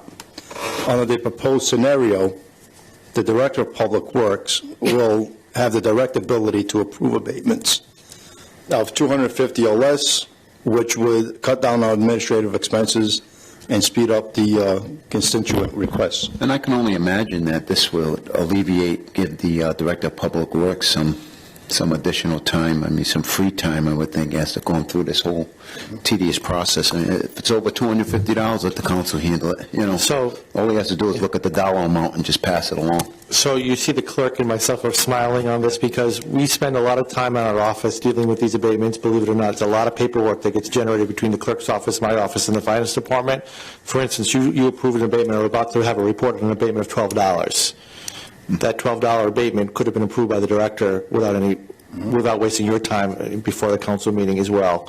So, and speaking with Mr. Kudo at our meeting, he did indicate that $250 is a reasonable amount. Most are below that. Very few, get above that. But obviously, he feels like on average that's a good number. So will we, as a council, not see those? You will not see those. Okay. If they're $250 or less, and he certifies that they meet the ordinance, wherever the ordinance says, he will have the authority to approve the abatements. It'll go right from Mr. Kudo's desk to the finance director. While we're just sitting here, we could ask maybe Mr. Kudo or maybe the finance director on a quarterly basis to give us the amount of sewer abatements that he approves, so you can keep track of it that way. So you'll have an idea of it. But you wouldn't waste this time. There's a lot of paperwork that goes out in a letter, and between the clerk and we meet before our meeting to go over these abatements, and then tomorrow morning I plop the results of the meeting that we have in executive session on my assistant's desk, who then generates letters that are copied to the clerk, and then go to finance, and it really is a very tedious process. So I'm sorry. No, I don't even think that this requires, to me personally, $250 decisions don't even require a department head level, right? I might even suggest that we could have, let the department head delegate it down one At his level. discretion, he or his designee, we can put in the ordinance. Okay, with designee, okay. So it's actually might be entitled administrative efficiency, right? It's not a dollar savings. Right? The people involved are on the clock. They can get paid. It's not. We're not saving dollars in the budget. We're saving time is money, as they say, I guess. But it's administrative efficiency here, really. Yes. Okay. Poor choice of words. I don't want anyone to get the idea that by doing this we're going to be saving a few $1,000s in the budget or something. But you are saving paper and stamps and whatnot. No. Well, if we went to a better electronic system, then we could probably divert all of that also, which I think is something that's well overdue. No, I agree with this. I think... Even the pool, that's an easy one, too. I think We might as well finish. We might as well finish this off. It's only two things. I'm excited to talk about sewage. Sorry. I think as long as I'm okay with administrative taking that responsibility and signing off, as long as we do a good job at making sure that we know what's getting abated and what's not getting abated. So like a quarterly report. Yeah, I think it's important that we probably, be abreast on what's being a quarterly report, or Can we get that? probably. Of course, yeah. They're doing weekly abatement, so maybe a quarterly is not even good enough. Maybe a little bit better than that. Maybe A monthly. You can do monthly reports. Yeah. Maybe a monthly, just to see how much is going out, because that's going to affect finances too. Okay. And then as long as the rest of the ordinance has very strict guidelines and that they're following those guidelines. Well, the director can only follow the guidelines that are put. Obviously, if we find out that he or she is not, then that's an issue, but he has to follow the ordinance. Right. And Councilman, the last two, that will finish the whole thing. They're no-brainers to me. The pool and So the pool filling on the Section 17. And you don't have to read it all, but it's not that big.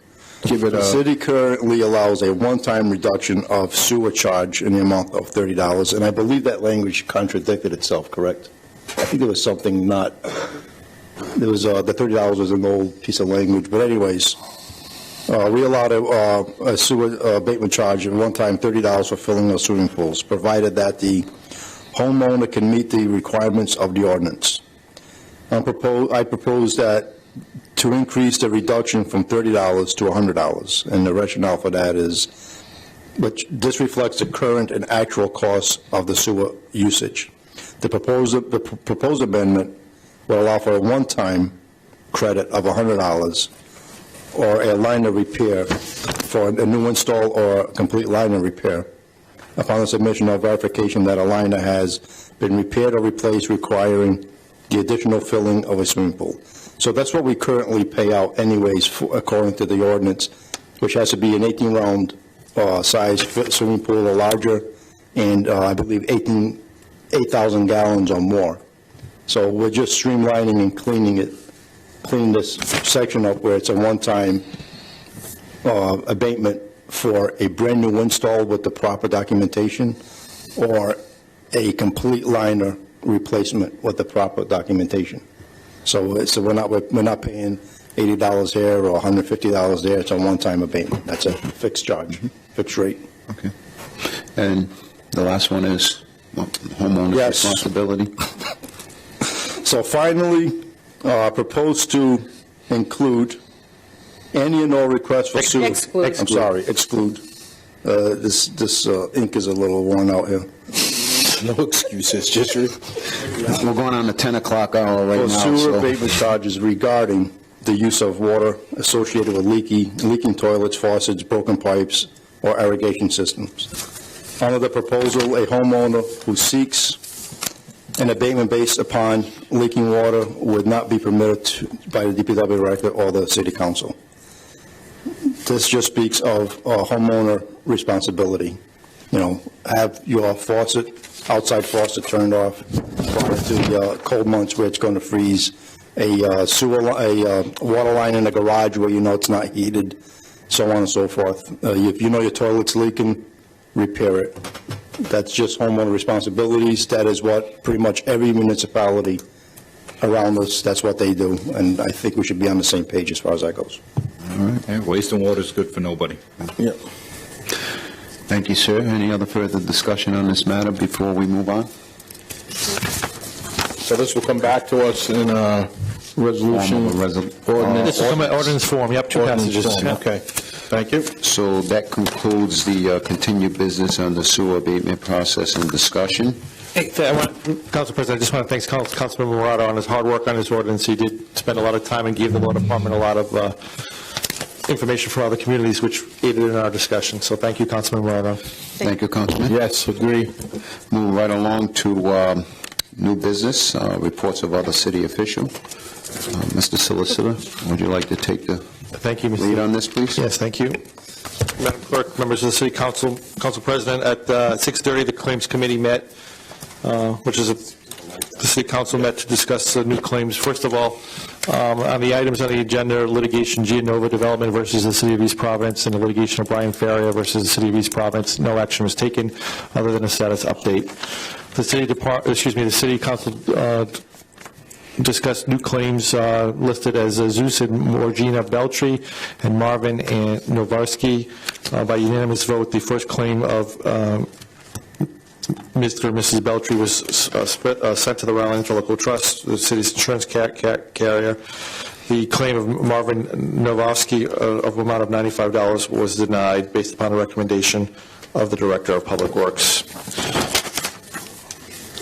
Interestingly enough, the next sewer charge abatements were approved in the following amounts. Anthony Ballerano in the amount of $12.99. That was approved unanimously. The claim of Constance Gerling in the amount of $131.35 was also approved unanimously by the City Council. The sewer abatement claim of Teresa Lobello in an amount of $59.50 at the recommendation of the Director of Public Works was also approved, along with that of Dorothy Morandi in the amount of $145.85. And just note for the record that all of these, under the proposed ordinance, Councilman Morado, you wouldn't hear these because these are all under $250 except for that $315 one. And finally, the Larry Silvera at $260.52 was approved unanimously by the City Council. That's it. I don't think we would have heard any of them because they would have been denied. Perhaps. Would anyone like to make a motion to approve the city solicitor's report? So move. Second. Madam Clerk, roll call vote, please. Councilman Cahoon. Aye. Councilman Morado. Aye. Council Vice President Rodrick. Aye. Councilwoman Souza. Aye. And Council President Brito. Aye. Next item, please. Resolutions. Resolution authorizing the mayor to execute the intermunicipal agreement between the town of Seekonk, Massachusetts, and the city of East Providence, Rhode Island, by request from the administration. Discussion only. So, Madam Clerk, for items, resolution items A and D, I'd like to table these two resolutions. However, the fire chief, and I apologize to you in advance for keeping you here this long, I should have moved this up, but knowing that this was going to be tabled and even asking you afterwards if you wanted to speak, you said, yes, I should have still moved it up. But fire chief would still like to have some type of dialogue or come up and talk about these two items. This is not for a vote. I'm going to table these to discussion. However, the chief would like to state his point on it. If I could, before we move forward, I'd like to amend the meeting by 15 minutes as the hour has now struck 10 o'clock. Yes, so 15-minute increments due to the ordinance. It is 10 o'clock. We have a motion on the floor to extend the meeting. Seconded by Councilman Morado. Roll call vote, please. Councilman Cahoon. Aye. Councilman Morado. Aye. Council Vice President Rodrick. Aye. Councilwoman Souza. Aye. Council President Brito.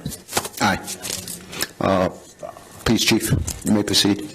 Councilman, I'd just like to give a compliment to a group of people in the city before I get into this.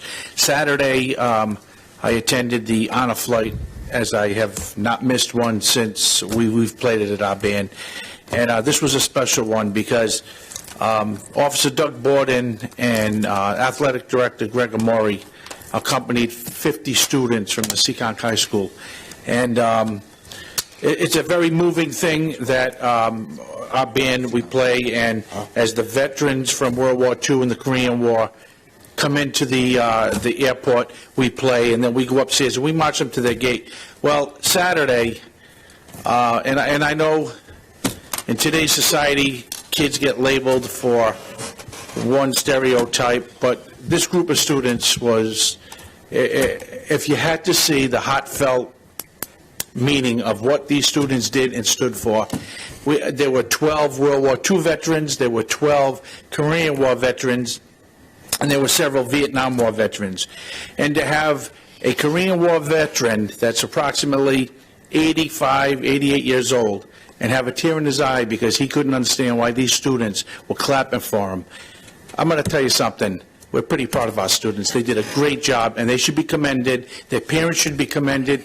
And as an older person now, it's good to see that we still got kids like this, so they should be commended. Chief, just for the record, for those listening at home, I know slip of the tongue, you said Seekonk High School, but of course you meant I'm sorry. East This Providence. is the Seekonk, East Providence. I'm sorry. Seekonk agreement. Yes. Those were East Providence students. My apologies. But East Providence High School students made all of us proud that day. And the bus had them there at 4:30 in the morning, and those kids were there. They all had East Providence red T-shirts on, and Officer Borden put the whole thing together, for what I understand, and he should be commended because that's what happens when you have police officers in the school. They go over and above the job they're supposed to do, so kudos to him. Thank you. Yeah, agree. What we have before you for the liability municipal agreement between the town of Seekonk and the city of East Providence is purely for the use of our fire training facility.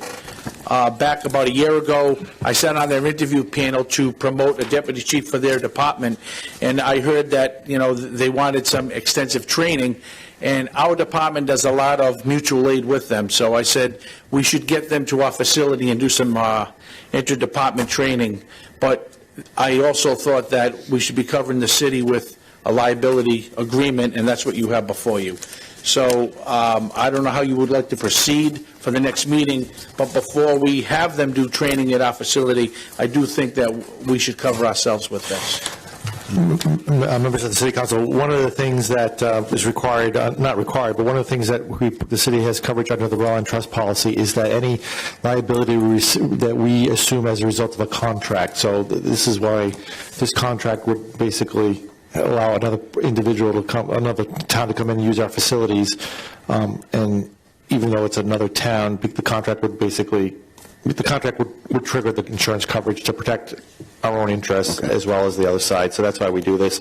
I don't believe this was ever ratified in the past. Is that correct? No. Are there any fees associated with this or charges? No, this is all a Just mutual aid. It's a mutual aid thing, and I've started to try to obtain a liability coverage for the city in the event. And they would be covered, but it's extra coverage for us. Right. And the city solicitor brought up a point in a department head meeting one time that we should probably be doing more of this with mutual aid policies. So this is my policy that I've been instituting at the law department. Anytime that the city is inviting people to use our facilities or whatever, this is a use of city facilities by another municipality. It's my opinion that these agreements are only valid upon ratification by the City Council and with the signature of the mayor. That's why you're seeing this for the first time. And the city that's entering the agreement, the town that's entering the agreement with us is naming us as another insured on their policy. Yes, they are. But we also covered under our own policy because we're assuming a liability based upon a contract that we entered with them. Yeah, so if their policy wasn't enough, our coverage would kick in. Understand 100%. Did you also wanted to talk about item D, the resolution for I do. And I know it's late, but this is something that I need to explain to you that, what's that? They got your memo as well. Okay, so you've got the memo that I sent earlier. Unfortunately, the city fleet that we have, and I was here 3 years ago, and we purchased 3 engines. The city fleet back in 2002, when we took delivery of 5 trucks, were all bought at the same time. During recent repair, Ladder 1, which is located in Riverside, and we have a ladder truck in Rumford, a ladder truck in Riverside, and we work them towards the center of the city. It was in North Attleboro for repairs. Upon conducting some of the repairs, they went underneath the truck, and they says, you have some serious issues with this truck, corrosion issues. And the frame rails and the chassis were rotted. So this is give us a recommendation. They says, we think that you should take it to a KME, which is the maker of the truck, repair facility. Well, in a timely fashion, we couldn't do this. So I discussed it with the mayor, and I said, Mayor, I've got an idea, but I'm certainly not going to do it behind your back or the council's back. I think the most appropriate thing to protect the people that work in these trucks and the city residents is I'll make a call to the state police commercial truck squad, and we'll get them into the city, and I'll do it in a fashion that no one knows this is going on, because I don't need it on Facebook or anything like that. He agreed to it. I contacted the state police. We had an inspection done at the Warren Ave facility inside the garage. The inspector got under the truck, and with less than 10 minutes, he came from underneath the truck, and he says, you need to take this off the road. Since then, I've contacted other fire departments in the city, in the area.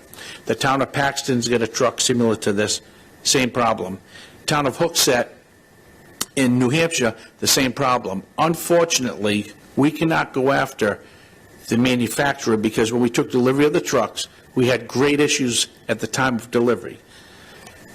To mitigate the issues at hand, the manufacturer agreed and the dealer agreed to extend the warranty to the city, although the city could not go back on them and litigate any issues later on. So we more or less had to give up our possibility of suing them for later on if we had issues. So right now, we have a ladder truck that is, I've taken it off the road, it's out of service, it's parked in the city garage in the corner of the lot. There was a mix-up with the memo as far as the resolution that was going to be before you tonight. I discussed with the mayor, I'm going to ask for up to $250,000 to buy a second-hand ladder truck. And that ladder truck will only be to get us by because last year's capital improvement budget, we appropriated $750,000 for the down payment of a ladder truck. And then this upcoming capital improvement budget, they were going to appropriate the other $750,000, because at that time, we were going to purchase a ladder tower, which is the apparatus that's got the basket at the end of the aerial. Since then, I rethought the whole process, and the way we staff our ladder trucks, I do not want to buy a truck like that because it's too big of a truck for only 2 people.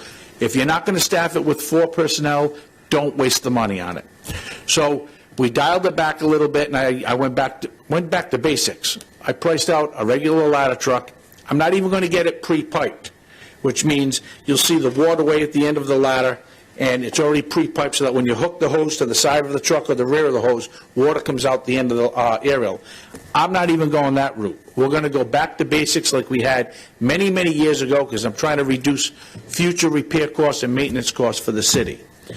We went through the Houston Galveston pricing, mass purchasing, and we got a cost of $965,000 to purchase a ladder truck.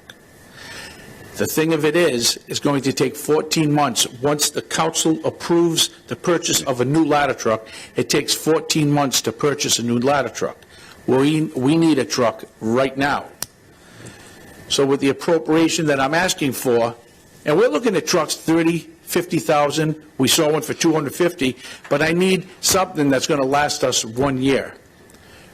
I'm going to have to make alterations with the way we're operating, because now it's become a labor dispute, because I have a ladder truck in the center of the city with all personnel on it, and it is against the contract. Maybe not. Well, we're not conceding that yet. No. Anyways, we're trying to negotiate something that's good for both sides, and I'm there. I believe I'm there. I don't want to dive into this too much tonight, but you're saying $250,000. How much you looking for 1 year for a truck? No. As you read the memo, I'm asking to appropriate up to $250,000, and I'm not saying I'm going to spend that much, but I need something so that. What would that Where would that get you? That would get me a ladder truck that I would purchase and put in service now. And in a very short time, and I don't want to blindside you, in a very short time, like within a month, I'm going to come and ask for the purchase of a brand-new ladder truck. So $250,000 for a temporary truck, and then. It wouldn't be a temporary, because it would be a reserve ladder truck once the new truck comes in. So we discussed last capital improvement, $1.5 million for the purchase of a ladder truck. With this new ladder truck and the equipment on it, I'm looking for $1.1 million. But was that 1.5, if I'm not mistaken, that wasn't approved, right? $750,000 was approved last capital improvement with the discussion of the other appropriation taking place this year. All right. So on a second, do you have a copy of that agreement with the city and the manufacturer that extended the warranty as opposed to? That would be with in the city solicitor's office in the archives of way back when. I mean, I'm sure it's somewhere. How far back are we going with that, roughly? 2002, 2003, 2004. I'll look. I'm not aware. Obviously, I wasn't here. Chief, would the cost of maintaining, let's call it the 250K truck, right, the used truck. Right. Would the cost of maintaining that truck be worth the value you get out of it from keeping it in reserve, or would it be a better idea once you purchase it to try to sell it, understanding that you'll sell it at a loss from what you get? But I would say that if we had a decent second ladder truck, I would consider selling it. But our fleet, the second ladder truck is the sister truck to the one I just took off the road. Now, mind you, Councilman, I'm looking at trucks 50 to 80,000. I'm going to try and get one as least costly as possible, but I don't want to buy a piece of apparatus that I'm going to buy for 30 to 50,000 and have to put another 25 into it. I'd rather buy a little bit more expensive truck and do less to it. Right. Well, I mean, what I'm thinking is, the less you pay for the truck, the more we're going to pay in maintenance. Absolutely. But I would think that with the age of ladder 3, which is a 2002, and the cost that it's been to run it, I would be more apt to keep the used ladder truck that we do purchase and keep it in reserve. How many ladder trucks do we have total? 2. One at Station 3 in Rumford and one at Station 2 in Riverside. And then, do we have something in reserve? No, we don't have anything in reserve. Matter of fact, that when we bought these new engines, I took one of the older engines and took it out of service, which is one of these KMEs. I may have to take that off the road too because of the same, they all have the same issue underneath. Chief, what's a rescue go for, approximately? A rescue vehicle, I believe, about $400,000 fully equipped. Because as you know, if that's part of the capital improvement budget also, then I'm going to be coming before you to request a new rescue because those are hurting also. Is that going into Rumford? That will be going to, Rumford doesn't have a rescue. Right. That will be going to Broadway, and Broadway's rescue will be put in reserve. And well, we can get into the Rumford much later. That's not what this whole resolution is about. But quick question, is Google money out of the question? I know that's police, we but can't use Google money. it can't be touched.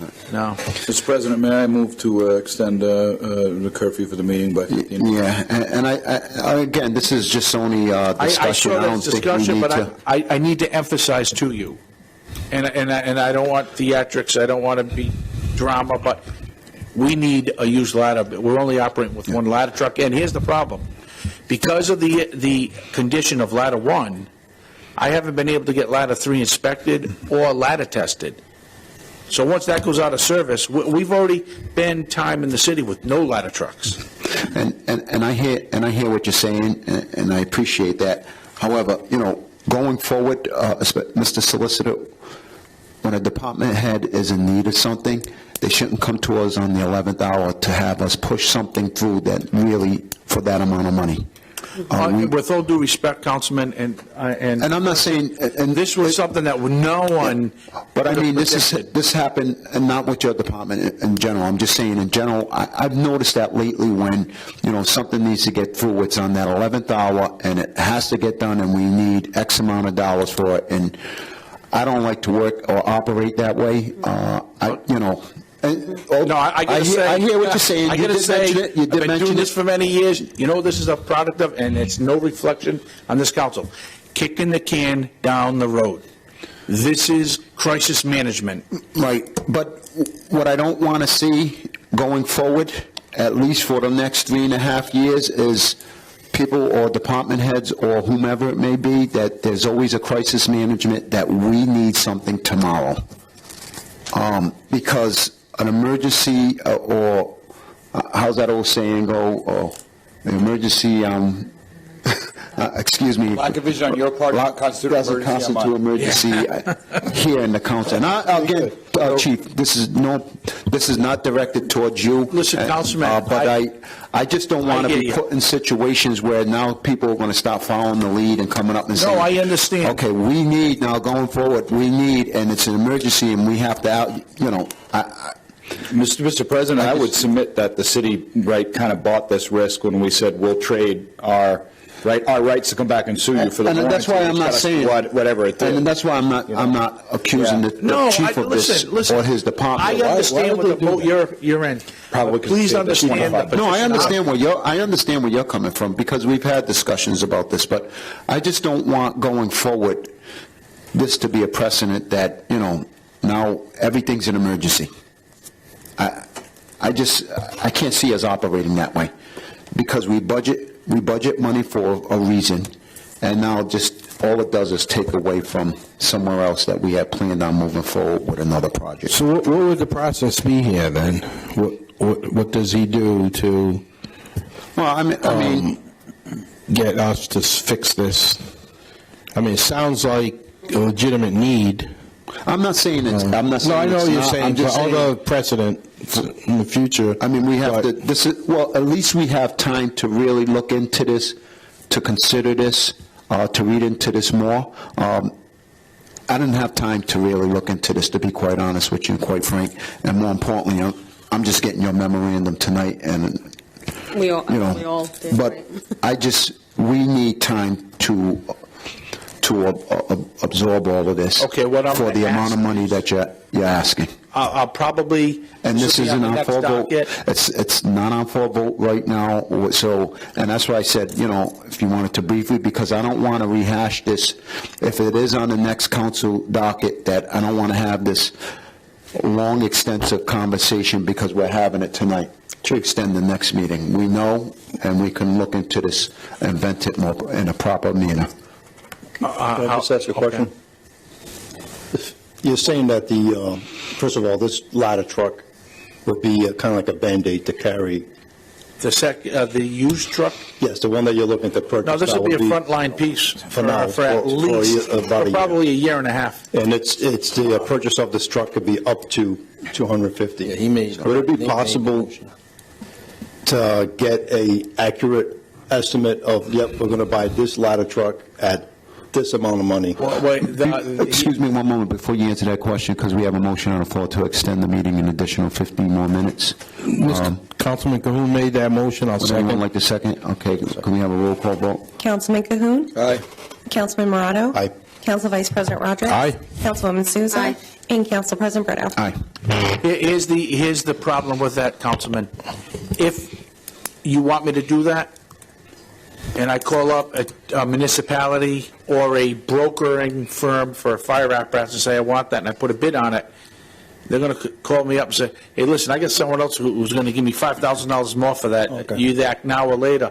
This is why I went with the notion that, well, if we get this much money appropriated, and believe me, I don't like spending any more money than you want me to spend. Okay, so the process is a bidding process for these. It's a bidding Okay, process. So that explains that then. Okay, thank you. Correct. Okay. And so where are we with the $750,000 that was allocated towards a ladder truck? Just a month ago, we have finished the specs, and we got the bid received from Greenwood Motors in North Attleboro. And a week or two after that. So do we have something already in place that will be ready to be used? A truck? No, it'll take 14 months. Once I get approval from the council and we sign on the dotted line, it'll take approximately 14 months to get the truck delivered. So the council approved half of the money, Correct. so they still can't move forward. We'll have to wait an additional 14 months, and we've already waited almost 12 months. Because I don't have the other half to spend. Okay. So in the meantime, I drafted up the specs and I get the price. Now, the company that I procured the price for said that we could go lease to purchase and act now and not pay any money until the truck comes in, because come September, October, there's going to be another increase in the cost of the truck. Right now, it's going to cost approximately $1.1 million for the truck and the equipment. So we'll have $400,000 that we're not going to spend. If I can spend a little portion of that to get a second ladder truck to keep us in service and operate the way we normally operate, we'll be ahead of the game. Well, can I ask, I know the president doesn't want to belabor this, but let me ask one more question. I'm hearing that there was some money appropriated already. How much was that? Something? $750,000. When was that appropriated? In the last capital improvement. All right, and it hasn't been spent? I have not touched it. Would the company, can you touch it?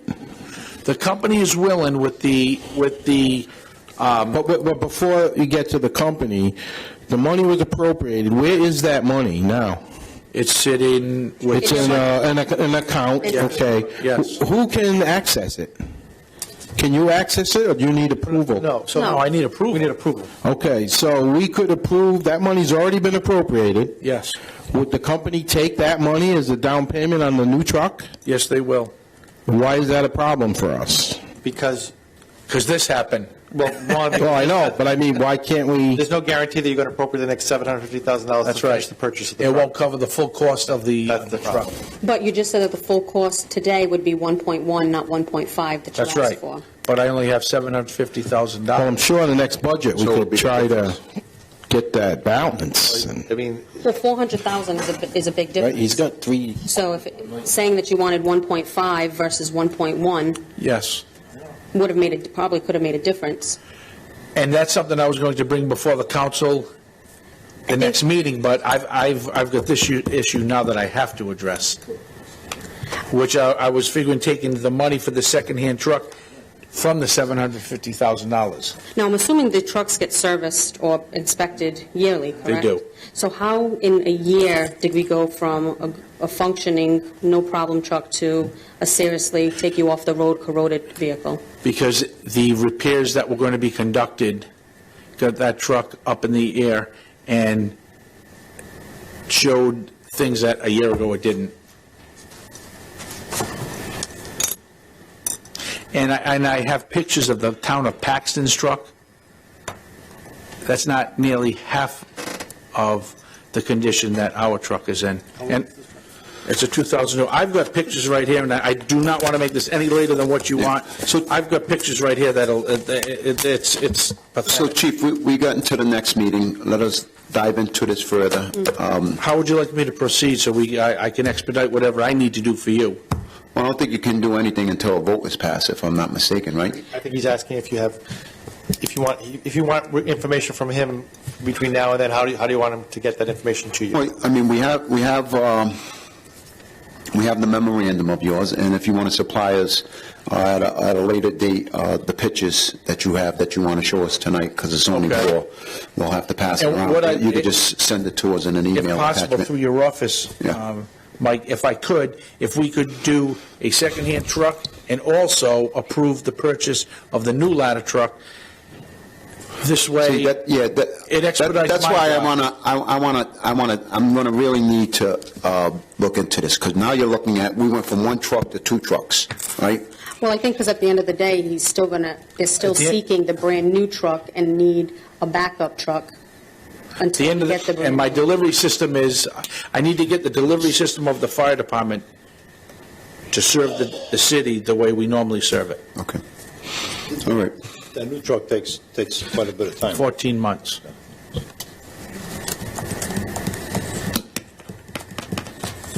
Can't do anything until it is. Yeah. See, I don't know if I can send the pictures before.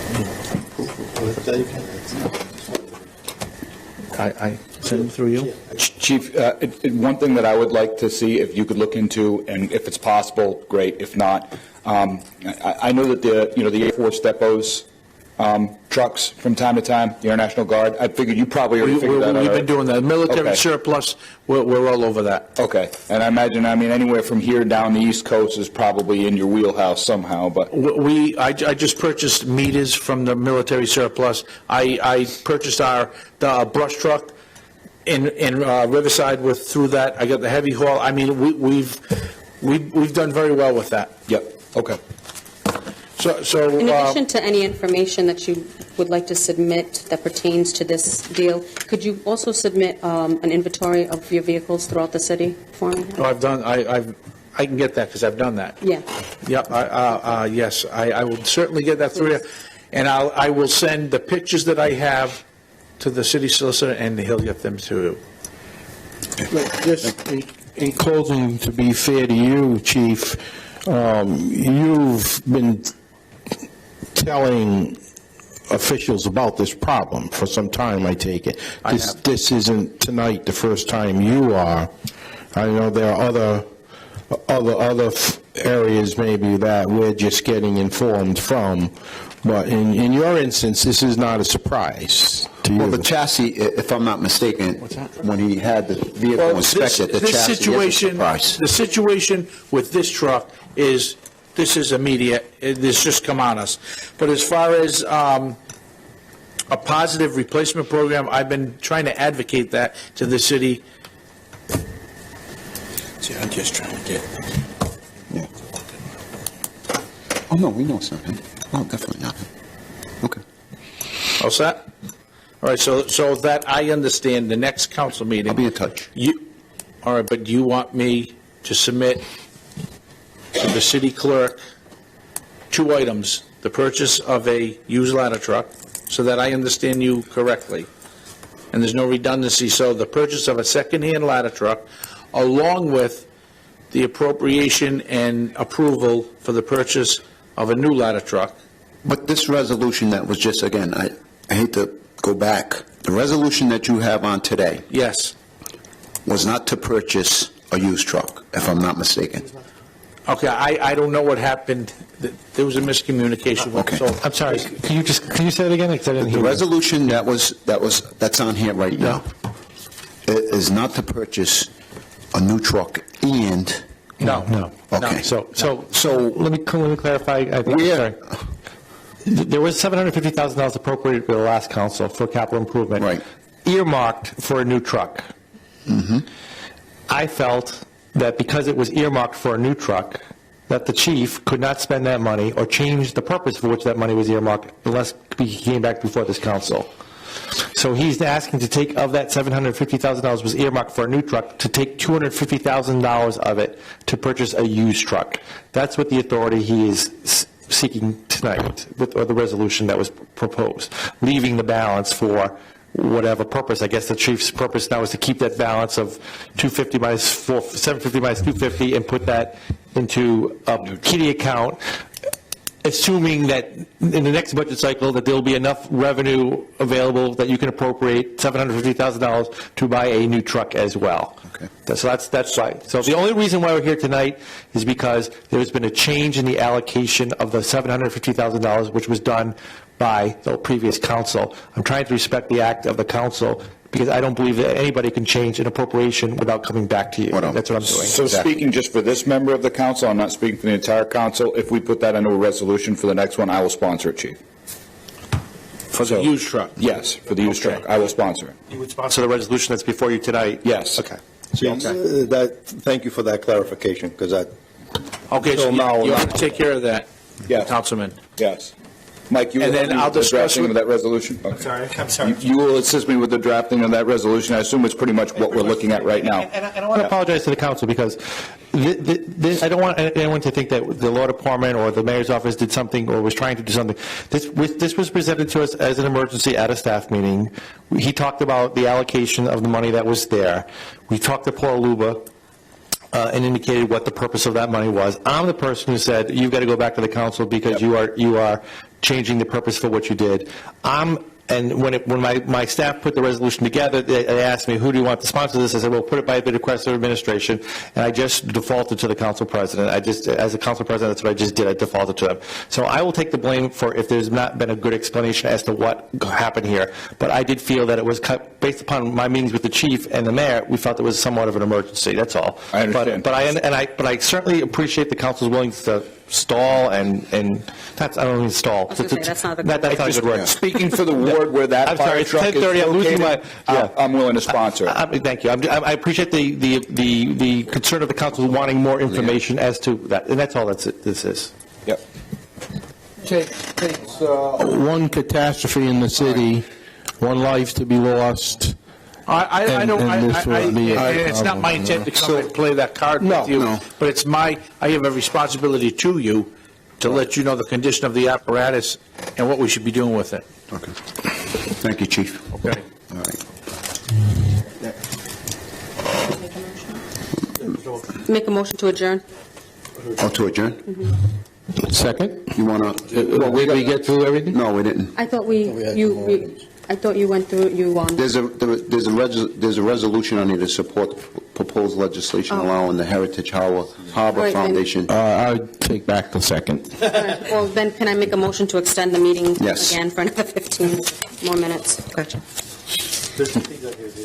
I thought we had deferred the resolutions except for those two. No, those were the two that I was deferring. I didn't realize it was going to get into a lengthy conversation. I'm sorry, Council President, do we not do C? Then you see Does C need to be heard tonight? Not to be, no.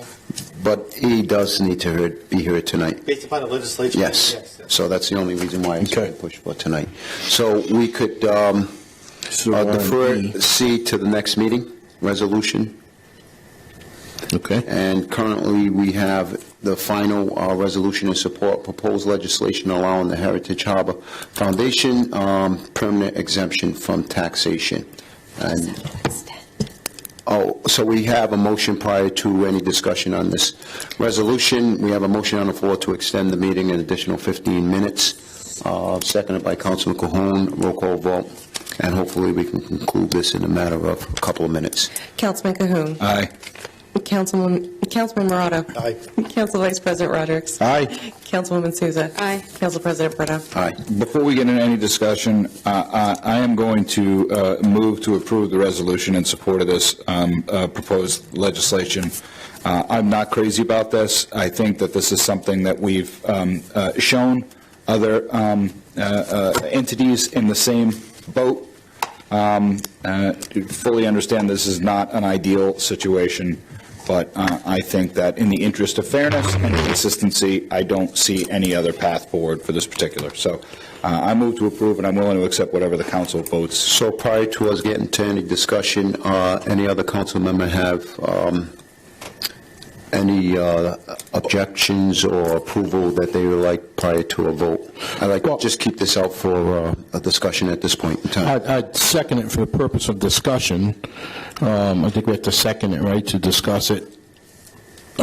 Okay, and before that vote, is this the Connolly resolution? Yes. Okay, now, Yes. I think I had asked prior, there were some prior taxes that have not been paid. They've been assuming right along that they had this, they haven't been paying taxes, right? So, Mr. Solicitor, because we had talked about this as well, you want to explain? Sure. I can go on and talk about those taxes, but you're so familiar with this as well. So the applicant, I believe, is almost a year, owes about a year in back taxes because they believe they were exempt under their reading of the statute. I made them formally apply for the exemption this year. I rendered an opinion, which you should all have received a copy of, indicating that I did not believe the exemption that he applied to this organization. From that, I gave him two options. One is, apparently this was happened last year before I was even here. I know he had been before the council before. I gave him two options. One, he has the right to appeal my decision, but obviously, as I indicate, to appeal the decision, you have to pay your taxes. Or you can get special legislation passed by the General Assembly specifically for this condo unit for this condo unit where this Heritage Harbor is housed. So that's the option we're taking tonight. In order to get that exemption put into the statute, you need a resolution from the city council, and then the legislature will have to amend the legislation, but they won't amend the legislation until they get a city council resolution. They won't pass the legislation until the city council approves it. So the answer to my question is they haven't paid. My understanding, and I provided the council president a copy of the tax bill. Yes, and I forgot exactly. It's like $4,500 or something. $4,500 the amount it was, but we were talking about also of having the taxes brought up, paid up to. Mr. Connolly, the legislation that I had seen that Mr. Connolly wanted to go retroactive. In other words, he wanted to buy retroactive taxes from the date of the he purchased the building. When I say he, it's his foundation. It's not him personally. Is that what this is asking for? Well, no, it doesn't specify that, and I do not think it's a good idea to go retroactive. Right. But that's my opinion. I'm not a policymaker. In fairness, I think it should be on a go-forward basis, and the law should only apply on a go-forward basis. But that's my personal opinion. I mean, you can also look at this in the form of the abatements with the sewer and water that you should be current, and it's a ordinance that in order to dispute any taxes that you may have, that the taxes must be up to date and paid up to date. Correct. So, no, we're not, this ordinance doesn't reflect that. Can the motion be amended to say, stipulated that the prior taxes would have to be paid? I don't think the resolution says anything about prior taxes. No. So suppose they never pay it? I would say the resolution is silent on it. I move to approve the resolution, not to add things to the resolution. And for the record, the name Conley has been mentioned. I mentioned that this is no relation to the East Providence Senator Conley or that family. Just so that's clear to the public that this is a totally different entity. This is an organization that moved from Providence to East Providence. Mm-hmm. They've given out last year, if I'm not mistaken, roughly about $85,000 There was just an article in the last week's post about the amount of money that had given to a certain entity here in East Providence as well. I think in excess of about $4,500, $4,300. So They're primarily a grant awarding entity. The reason why I denied them the exemption is because the exemption under the statute that he cited says you have to be exclusively educational. And his own bylaws indicated that they're primarily a grant giving. They do give grants to other educational institutions, no question about that, but they themselves are not exclusively an educational foundation. And the opinion that you gave was very well conceived, and I think I said that. I said, this is good work, right? I thought it was. Really, I mean, it was obvious to a layman what was going on. You know, my thought is, now I could be wrong. It's worth the squeeze, yeah, right? And, you know, I mean, we single out one entity that, you know, could maybe take us on, right, over $4,500. That's 10 hours worth of legal bills, right? I mean, you burn that up pretty quick. Why would it be something that would be contested? Evidently, he has sued in the past and prevailed in other communities. That's what I was told. No, that's not true. He alleges. Why they moved from one community to no. He alleges that. Well, I don't get into it. As solicitor, does your original opinion still stand? That you, absolutely. That's why we're here. You would be against this. Okay. No, I'm not against it. No, I'm not against it. That for an educational. I mean, you deny his. I believe that he does not qualify for the current exemptions in Rhode Island statutes. Right. Yep. Right. That's my opinion. Yep. In order to get an exemption, he's got to either amend the statute or appeal my decision. And what the resolution is a request to appeal, is to amend the statute. To amend the statute. Right. Okay. So it's to amend the statute, but not become exempt for the city, or both?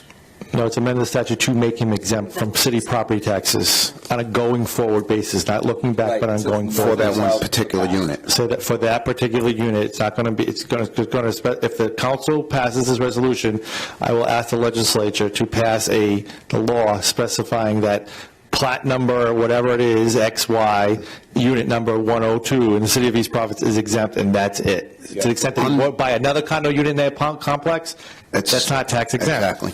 I'm giving it to one unit where this place is, if that's the council's desire. And the legislature will do what it pleases. Yeah, they can pass whatever they want, but they're only going to pass what generally do. But they generally will pass only something. They only pass things like this with council resolutions. Right. They won't do it without. And frankly, they didn't have one, I guess, 2 years ago when he tried this before. He indicated that, and it didn't have a resolution, and therefore it went nowhere. So they're waiting for this council to act. If you don't want to act, his remedy is to sue the city for what he believes is the misinterpretation of the statute. I believe I'm correct, but I've been wrong before. I believe you're correct, too. So any other further discussion on this matter before we put it out to a vote?